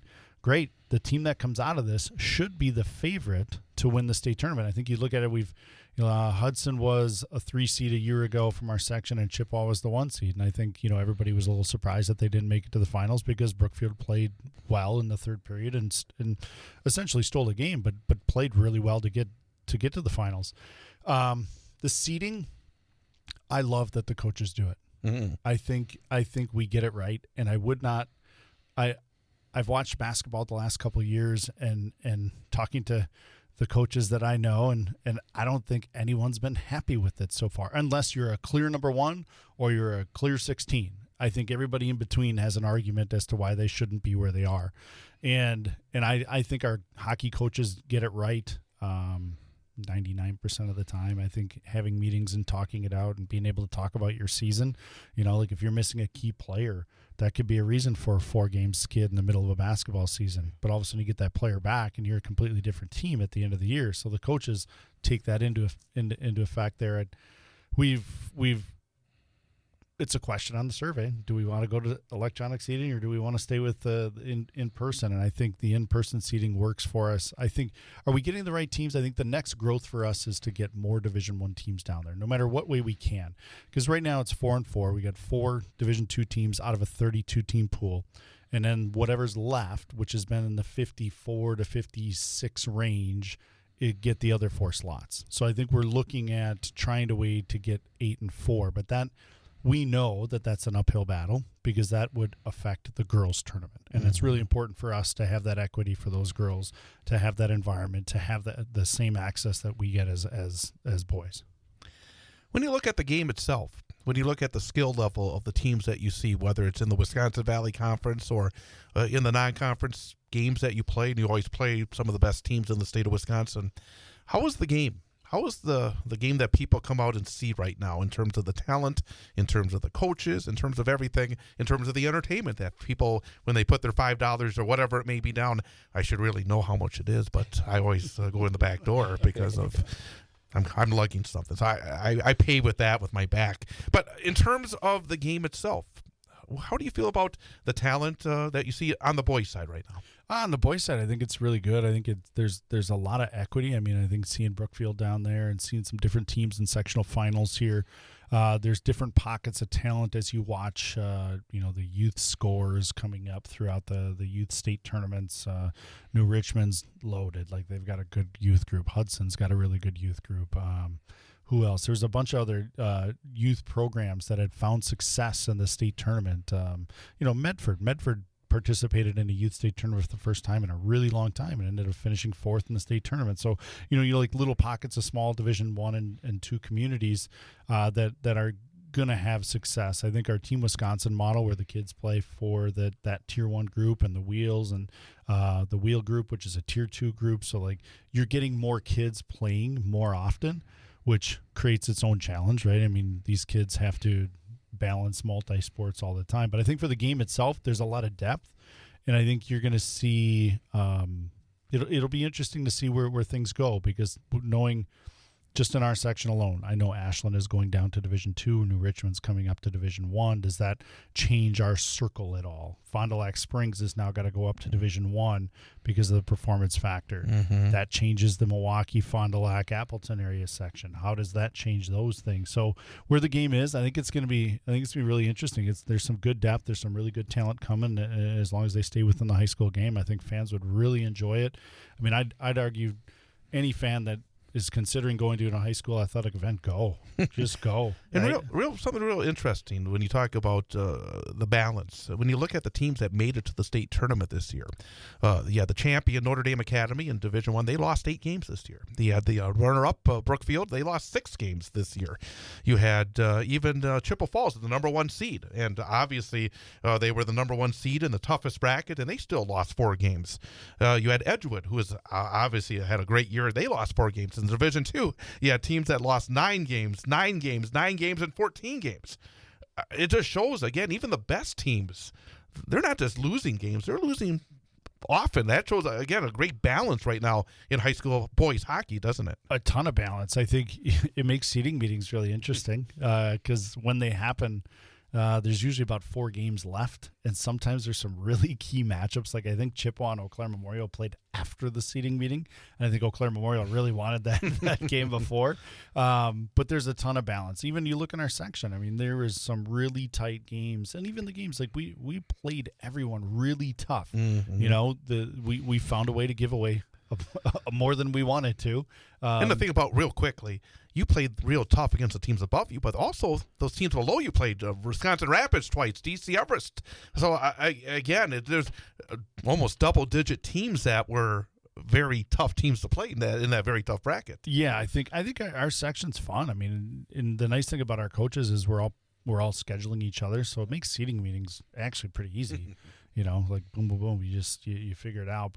But it's been, this year's schedule was awesome. I really enjoyed the games. I enjoyed the travel. Next year a little bit less travel. But I think the boys' game is in a good place. I don't know that we're producing like the super high end talent that we've done in years past. Right. But boy, our pool's a little bit deeper, and we're producing some really high quality student athletes. So I guess along those lines too, you've talked about the state tournament, you've talked about seeding. I liken this to basketball without knowing enough hockey rules. So, the shot clock's on the table, halves versus quarters, some other different choices they want to make in the games that could either spice it up or change it positively or negatively. Anything that's on the table for hockey, or anything that you think would be beneficial to, or a rule change at all?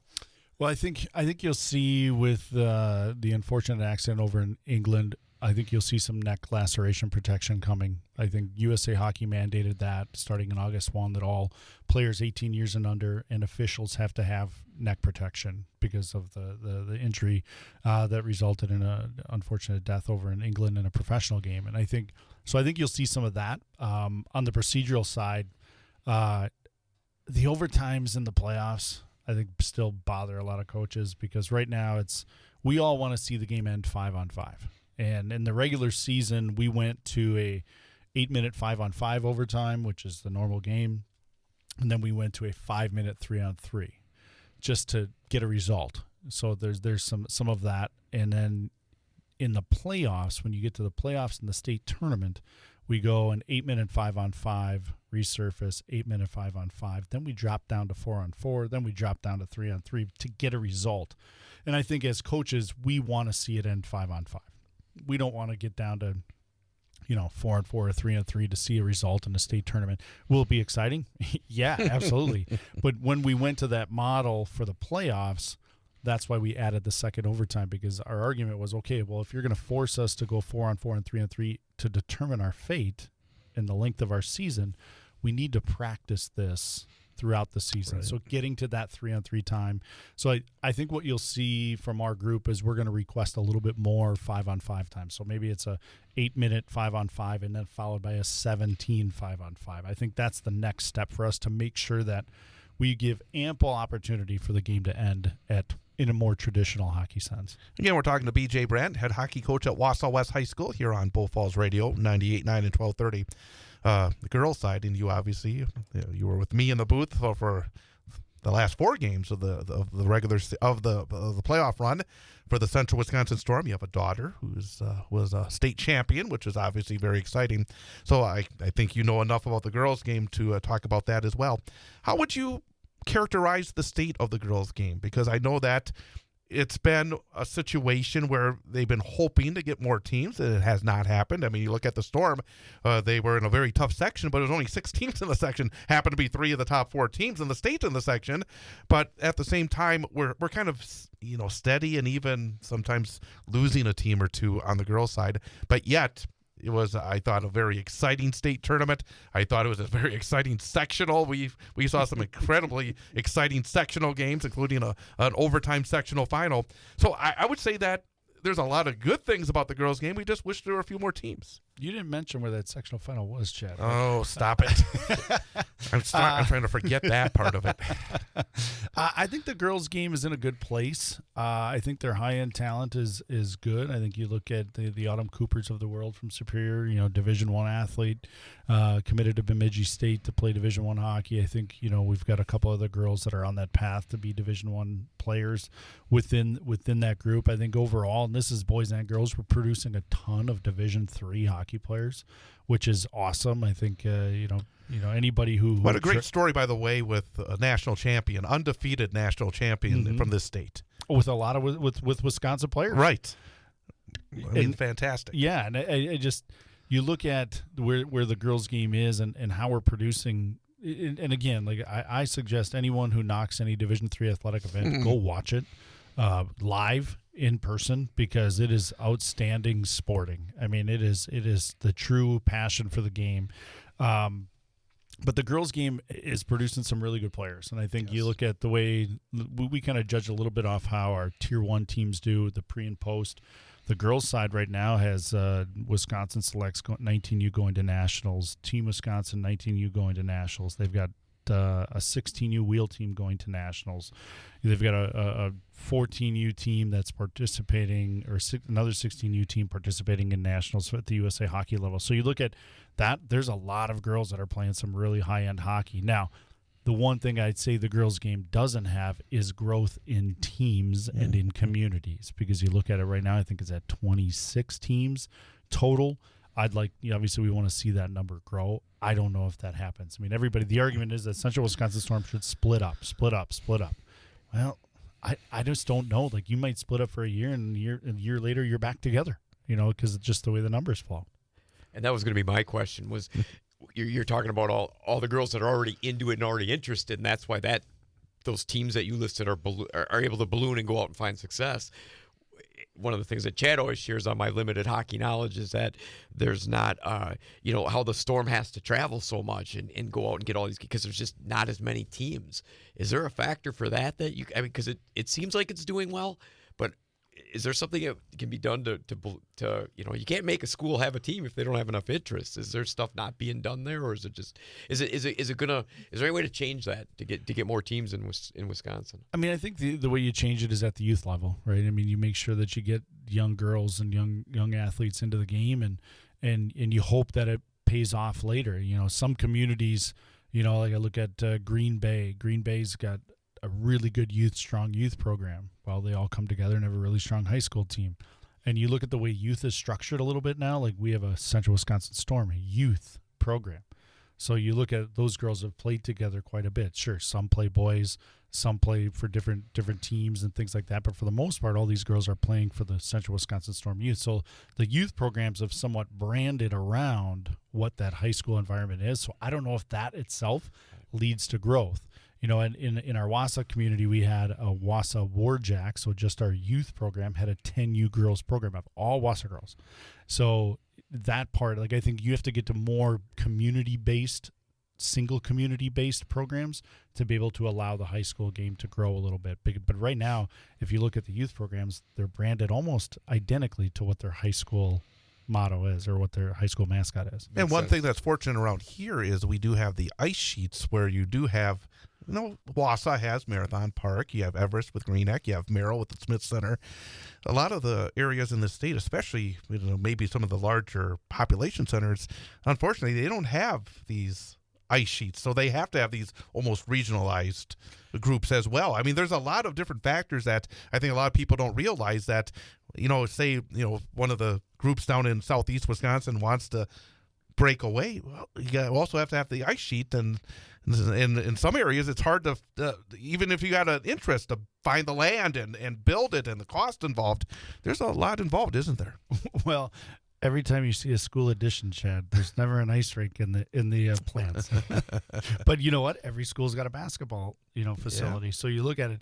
Neenah just built a phenomenal high school. Well, they didn't build an ice rink, but they built a whole bunch of basketball courts and a field house. So the schools aren't going to get into that. There's no reason they should.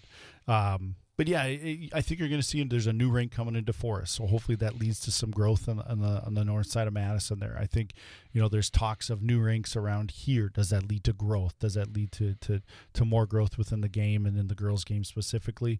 I think there's a lot of girls playing, but I don't think that there's a ton of school support for it. You look at some of these co-ops, like man, there's 14 schools and a co-op. So some of these girls are traveling significant time to get to practice. And just the Storm, pretty fortunate. It's usually a Marathon Park, Mosinee, or Green Neck. So all of them in a relatively, confined space. But I think for the girls' game, there has to be some more community-based stuff at the youth level, and that will lead to more teams. And real quickly about the game on the ice, I agree 100% that the game has changed since I first remember when the Storm made their first run back in 2008, winning a state championship, and then seeing the game as it's developed.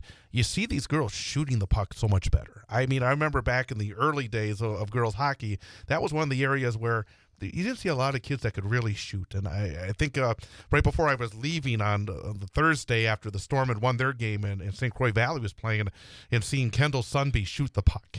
And you see, again, some of these girls that have that ability to shoot the puck, there's so many more of those these days, aren't there? Well, there is. I think, there's another Division I commit. Kendall Sunby's committed to Maine, to play college hockey. So you look at a kid that gets to showcase her talent on the big stage, which is awesome for her and her team and her community.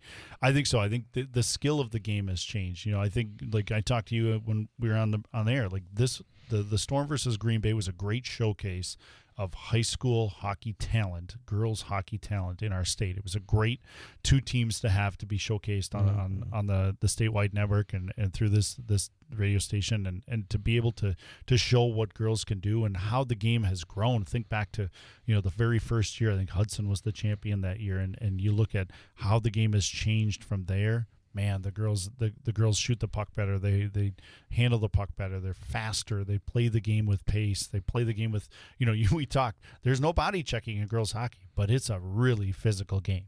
And I guess to wrap it up, let's talk about your team in the Wisconsin Valley Conference looking into the future. We had Thomas Passano from DC Everest last week, and I asked him, I said, we've had Stevens Point and Wausau West kind of be that tier at the top for such a long time.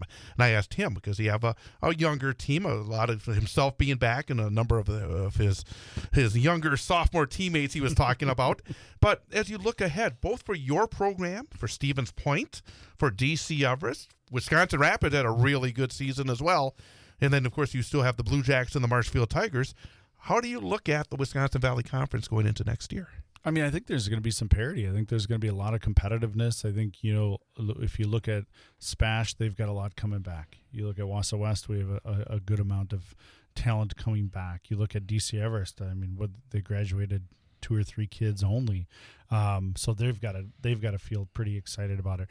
Rapids loses a lot of scoring. I think with Dakarski and Gauze, those two guys have.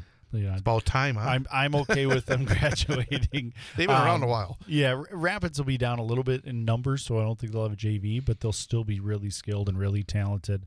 Marshfield and East Merrill, both programs are improving. I think you look at the way the scoring of the conference was, it was a little bit better than it was a year ago. I like where our conference is at. I think we have a good conference. I think, when we couple that with the teams we play in outside of our conference, I mean, the reality is for Wausau West, we got to be better in conference and we got to be better out of conference because I think we 8-2 in conference and we won 13 games. So that tells you what our outer conference record was. It wasn't very good. But it's those type of things that allow student athletes to grow. You look at the way Everest went throughout their year. I mean, they were a loss early in the year that they wanted to have back, and then I think they rattled off 10 or 12 wins in a row. I mean, they grew up throughout that year, and I think a lot of coaches really enjoy when you can give kids an opportunity and they get to shine a little bit. And I think our conference certainly improved as the year went on, and hopefully that means great competition for it next year. Anything else you want to add, Jeff? Well, I always like to ask, since this is the first time I got to talk to you on air this year, was you've done this for a long time. You've had, success and fun. And I don't know, what makes coaching high school. It's hard to believe it's been a decade, huh? Yeah. But you know what I mean? What makes it, because some people like, I'm out, I'm done. Other people like, I'm going to keep coming back. What makes it a great experience for you? Well, I'll be honest with you. There's a lot of both of those throughout a season. You look at, you have good groups. I really love the process. A lot of times people say, well, you won 13, you lost 13. During the season, at times, I don't know what our record is because you're so focused on, okay, what did we do well last night? What do we got to do better tomorrow night. And the process of kids allowing, like, learning life through sport is such an opportunity for these kids to lose control and learn from it, keep control and learn from it, be great teammates, learn from it, have adversity and learn from it, and all this little controlled environment that they can apply later in life. I think that's what keeps me coming back every year. Somebody will ask, well, what did you say in between periods? I talked about how hard that was, and how there's going to be times in your life that something was going to be really difficult, and you're going to have to learn how to process it and be better on the backside of it. Oh, you didn't talk about forecheck. You didn't talk about... No, we talked about how can we apply this to our lives, and how as a coach, maybe sometimes you become too emotional, make a mistake. And then a kid does the same thing. Well, we both got to learn from it. As a young student athlete, they're growing up right in front of our eyes. And sometimes they're not at their best. And that's a great opportunity to learn. And sometimes they're at their best, and it's really fun to watch others rally around them and just find success because they're good people, they're good humans, and everybody's rooting for them. So to answer your question, I love the process. I really do. I love, November 7th when we get to start next year. I'm ready for it to go and see where we're going to be. 24 preseason games, and then you get the playoffs. BJ Brandt, head hockey coach of Wausau West, part-time color commentator with me. Again, it's hard to believe it has been 10 years. I tell you, it just flies by so very quickly. But thanks again. It's always been fun being around you and your boys, and we'll look forward to being at the Hobbs Ice Arena Thanksgiving weekend. Sounds great. Thanks, Chad. We're going to come back in 2 minutes and have one more segment. We're going to kind of put it all together here in terms of we'll talk about the basketball aspect, because Jeff is, I think, look at the way his arms are crossed. The man looks very tense. I'm listening. Trying to learn. I'm fine. But we'll come back, our final segment of the season, here on the Big High School Sports Show on Bull Falls Radio 98.9 and 1230. So, how are the kids? Well, Emily made the honor roll. Oh, good for her. Yeah, we're really proud of her. Tyler, on the other hand, though. What's going on? He's been moody lately, just feeling down and not like himself. Oh, we've been there. Nick was struggling last spring. He was so anxious and stressed. Really? What helped? Well, he joined the soccer team. And ever since, he's been a lot happier. He has more energy, he's less stressed, and he's definitely in a better mood at home. It's made a huge difference. That's awesome. Yeah, I'm glad he's getting out of the house, he's getting some exercise, and he's off his phone for once. It's been good for his mental health. Sounds like it's been good for your mental health, too. Participating in Wisconsin high school sports improves students' physical and mental health. Encourage your son or daughter to get involved. This message presented by the WIAA and the Wisconsin Athletic Directors Association. Winter sports are here. Align your young athletes and yourself with health by scheduling an appointment with Dr. Sarah at Shine Chiropractic in Rim Mountain. Stay in the game with our comprehensive 3-point neurological exam, safe for the entire family. Don't let the daily grind keep you and your student athletes on the sidelines this year. Call Dr. Sarah at 715-298-5104. That's 715-298-5104 in Rim Mountain today. Now you can organize and create lasting memories by converting your photos and memories into digital photos you can share with family and friends. Picks and Pieces will create your custom photo books and slideshows that are perfect for family gatherings, weddings, or any special events. You'll receive your finished product on an external hard drive or cloud service of your choice for easy viewing and sharing. Contact Melissa at Picks and Pieces Photo Management and Digital Organization at 446-0762. Email mel@picksandpieces.com.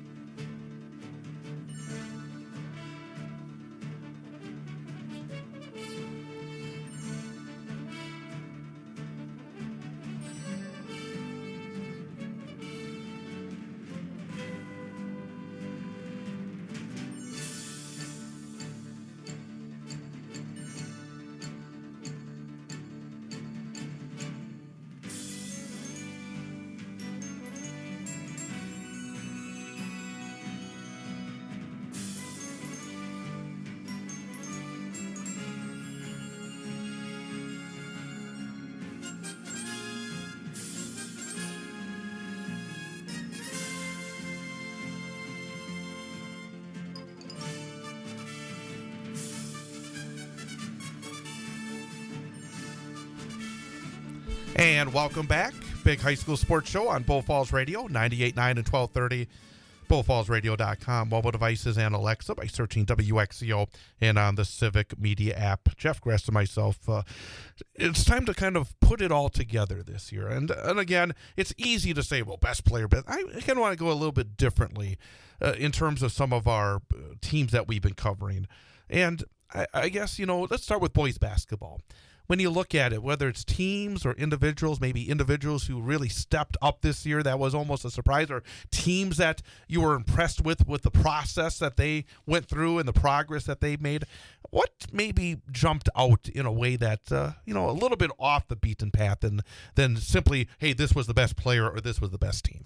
Well, jumping into the GNC right away, one of the first teams I wrote down, I tried to write stuff down off your questions and then look at my notes later to see what I could remember, because I figured if it stood out in my memory after all we've talked about all season, it'd be something. I actually liked what Rhinelander was able to do.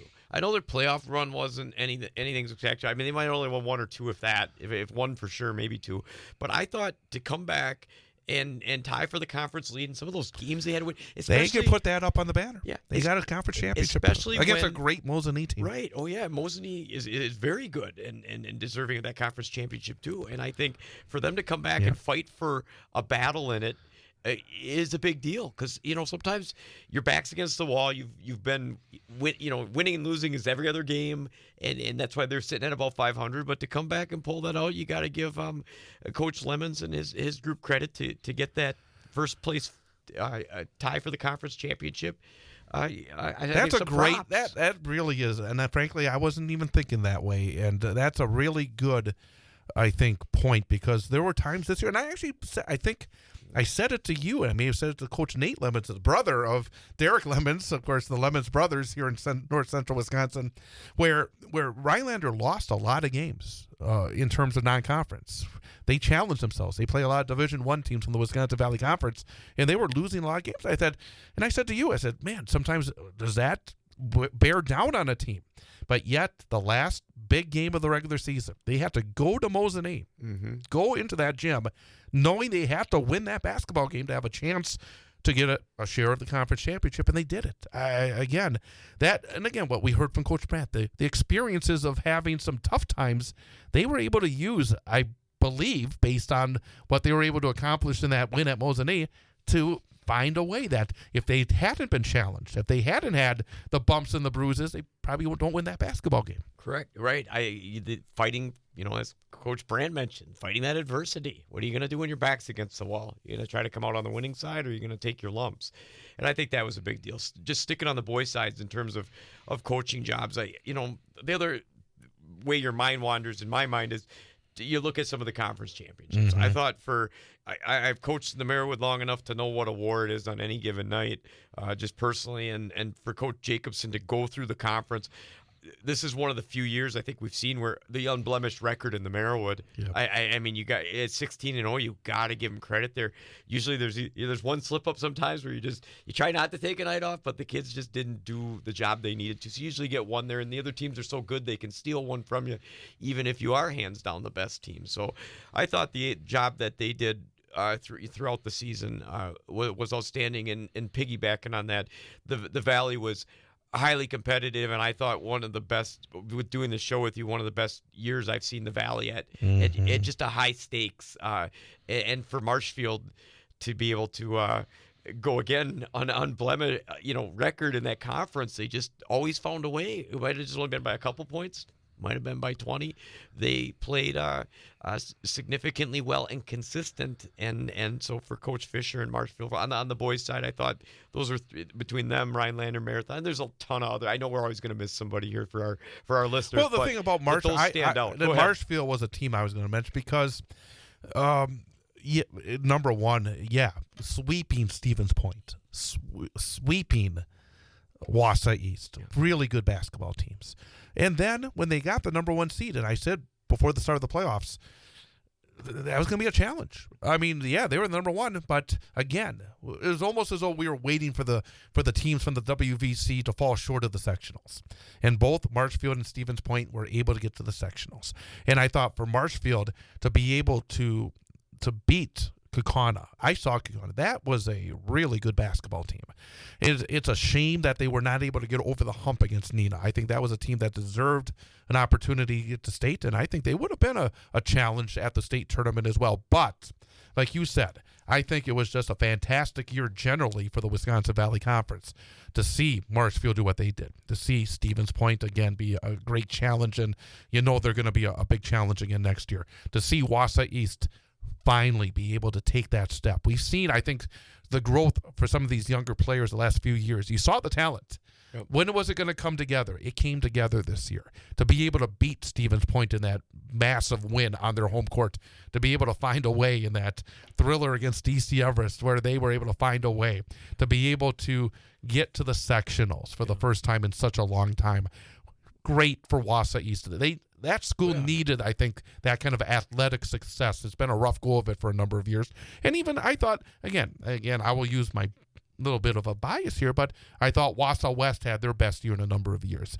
When you look at the bus test, I think whenever you have a high school team that gets off the bus, some of the teams you're going to say, wow, that team is wow, whether height or girth or whatever it may be. Wausau West had a bunch of 6'1", 6'2" kids. They didn't have size, and yet they were able to battle every night to win 15 games, and they frankly could have won a few more. They had a tough overtime loss against Everest late, and at Marshfield, almost handed Marshfield their only conference loss. So again, I thought they were very impressive. I thought Wisconsin Rapids, a lot of question marks. Boy, it's not easy to replace a guy like Dan Witter. I mean, that guy is such a good coach, a guy that was there for such a long time. But that Wisconsin Rapids team did things a little differently. They were an exciting team. They had their moments this year. And when you look at Merrill didn't win a game this year in the conference.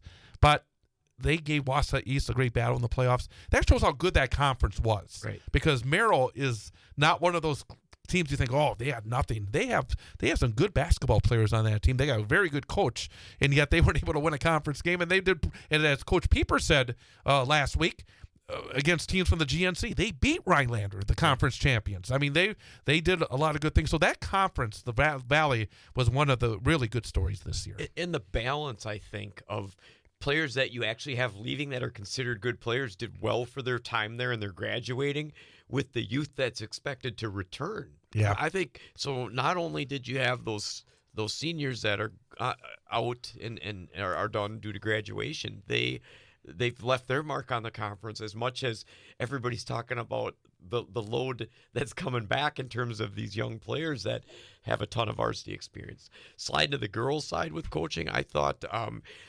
We talked about it early on, and we didn't know what to expect with McCarville and what she was doing at Spash. Like, what are they? They're playing good competition, but they're in it, but then they get beat up. You couldn't quite tell with the pattern of what the scores were showing.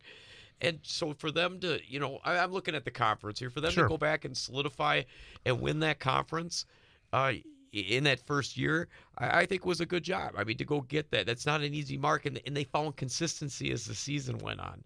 The other, I'm just going to say Coach Nick because I'm going to botch his last name, at Wittenberg with the job they did with the I know Bondwell got him twice, but that was it. That was it. I mean, they did great in their conference. They did great in the playoff run. The injury that they sustained and to get those playoff games when he was in here on the interview, you could tell. I mean, he said it. We're the next person up, and I know in your mind that's what's coming as coach. But if you don't have your full lineup and you're not at full strength, you're deep. You're not going to show anybody, but you are nervous. You have some unexpected things that you want to see as the kids take the court for that game that won't have any proof until you actually take the court. And I thought the couple wins they had, being down some girls, and the youth they had, really is going to bring back some nice things for next season on the girls' side of those teams. And I do think that the Valley has the opportunity on the girls' side to take that step like we saw on the boys' side. You mentioned Stevens Point. The player of the year this year was Jada Seibert, again, a freshman who I was exceptionally impressed with when I saw her play in person. She is going to be somebody that is going to be, when we talked about with Brad Hanson earlier about those players that are going to be ones that you want to see. She's going to be one that you're going to want to see. Again, just fantastic. And I think that Marshfield is a team that's going to be, again, knocking on the door. I think that's a program that's been so good for so long. They got a second-team performer back in Zyda Kolbeck, who's a very good basketball player, but also exciting in the Valley. You got 2 of the first-team all-conference performers back, including the player of the year, and then you have 4 of the 5 second-team performers is back as well. So I do think that there's a potential. I do think that when you look at some the key will be, can a team like DC Everest, used to be really a good girls basketball program that struggled the last couple of years, are they going to be able to get back to the competitive level that we saw for so many years? That's going to be one of the keys. Wausau West is going to be losing Kelly Cray. That's obviously a big loss for them, but they do have some younger players, and I do think that more of a foundation for this program has been set with more girls within the program. They had some really good teams, obviously, in the last decade plus. They got to take that next step. If you get Everest and West back to kind of where you expected them to be in the past, maybe not right at the top, but challenging Spash and Marshfield. It can't be Spash and Marshfield and then everybody else. Yeah. That's one of the keys for the Valley, I think, on the girls' side. Well, and I think that's the beauty of the stage we're at right now. If you had a great season that you enjoyed overall as a coach, we're happy about it, was successful. You're sad to see it go, but you have no choice but to move on with time. And if it wasn't quite what you wanted to be, everybody, it's kind of right now at that even playing field. What can you challenge your players to do or accomplish or to be at for the next season? What can you get them to work on? And then for the players, this is the time when you're made. I mean, there's only so much coaches can do in the 4 months that they have them when you got 8 months of an off season to work at any skill you want and get better and drag a teammate along with you. So I think a lot of exciting things across conferences and across programs, just because the minute that season's done, there's pretty even playing field to get better. And finally, on the girls' side as well, I think that how teams like Lakeland and Assumption come back. Those are teams that made state a year ago. They were very talented this year, came up short of state, but still have a lot of talent coming back. Obviously, Christina Wilmette will be one of the players to keep a very close eye on next year. But they also have, again, Sailor Timmerman, who's 6'1", Ava Evenhouse, who's 6'1". I'm guessing that Notre Dame Academy is going to finally get moved out of their bracket with the new success factor. So I think they're going to be very exciting to watch. And Assumption, of course, had a 2-point loss that knocked them out. That's going to be, I think, a team that's to keep a close eye on. And within the Merriwood South, I think there's been a little bit of a power shift between North and South in the Merriwood, and a lot of it is because I think a few of the Merriwood South teams have taken a step back. Are they going to be capable of coming back? Obviously, this year it was a very young team for Marathon. I think Coach Schneider is going to have that program back on the right track. Can Newman rebuild to where they were in the past? I think those are some of the questions as well. Well, and what I like that you mentioned about these teams is they're going to be hungry because they get a lot of those same girls back, and they've had taste of things of what it's like to be down there, and I'm sure they have an expectation of where they want to get. So your Lakeland's Assumptions are going to be wanting back on that fast track, and you got Wilmette for Lakeland, like you mentioned, and Shaw comes back for Assumption, both Channel 7 All-Stars and accolades with that. So I think that transition of that youth, and that's across the board. I mean, we have teams like, just not to jump away from the girls, but DC Everest on the boys was young. Marshfield returns a bulk because it has the conference championships, and for the girls, I think this transition of youth to experience and what you're able to do with it, and maybe what you're not happy with from the previous season, and those improvements that you can drive into your strengths in the off season, I think are going to be a big deal. You still got the same great coaching and tradition and programs. It's going to be almost what are the players going to do with that to bring that showcase up to what it needs to be competitive in that conference? We got a little more than a minute to go. Any final thoughts? I know there's a lot on those sheets, but nothing that we within a minute. A little more than a minute. Okay, you got some. We'll get you there. Well, let's just finish off with everything culminating to the state tournament games. Did the seedings do justice? Did those, when they numbered those teams from 1 to 4, what we've talked about? Last weekend 3 of the 4 were number 3 of the 5, I should say, were number ones. Yeah, and I'm talking, I guess, the boys because it's most so recent. three number ones. Sounds like it was pretty accurate, wasn't it? Yeah. But that was Did the coaches vote on those though? Yeah. Yeah. So. But I'm still just asking because we talked about, you have a seed going into there, and then you reseed again. Do you get that bias based on how I do think it's still better. I think it's good because I do think we've seen better matchups. And even the 1 versus 4. I mean, there have been blowouts, but I do think in the end it's led to some pretty good Saturdays for the state championship games, both on the girls and the boys side. And you've done enough games at different levels, and I'm talking like playoff levels, all the way going down to state this year. If I don't follow high school basketball, and I'm just a person on the outside, from what you've seen, why is it valuable to come watch or listen to that? Oh, man. Well, I hate to use the term pure, but it's pure. I mean, it really is. I mean, everybody gives everything. Again, it's also such a great value. I mean, come on. I mean, if you go to a movie, you're paying 3-4 times as much as going to see a basketball game, and there's more drama at the basketball game than there would be at a movie. And again, it's part of being part of a community. I do think that's important. I think in this era where we're so caught up in our computers and our phones, to be out there, to be with your neighbors, to see the kids that are down the street, part of your community, I think is vital. And what I love about it is I think there's consistencies that are in every team that's successful and down there. There's good coaching, player relationships, which I think is a big life skill to get along with the people you're around a lot. There's team play and knowing your roles, again, vital to success in a group. And I think there's an element of discipline. And when you see those things in those teams, I think it just brings out a beautiful product out on the court. Thank you for everything this year. Same here. Appreciate the ride, Chad. It's great. Season 7 in the books. We'll be back starting in mid-August. Big high school sports show on Bull Falls Radio. WXCO 1230 AM, W255DN Wausau, streaming at bullfallsradio.com.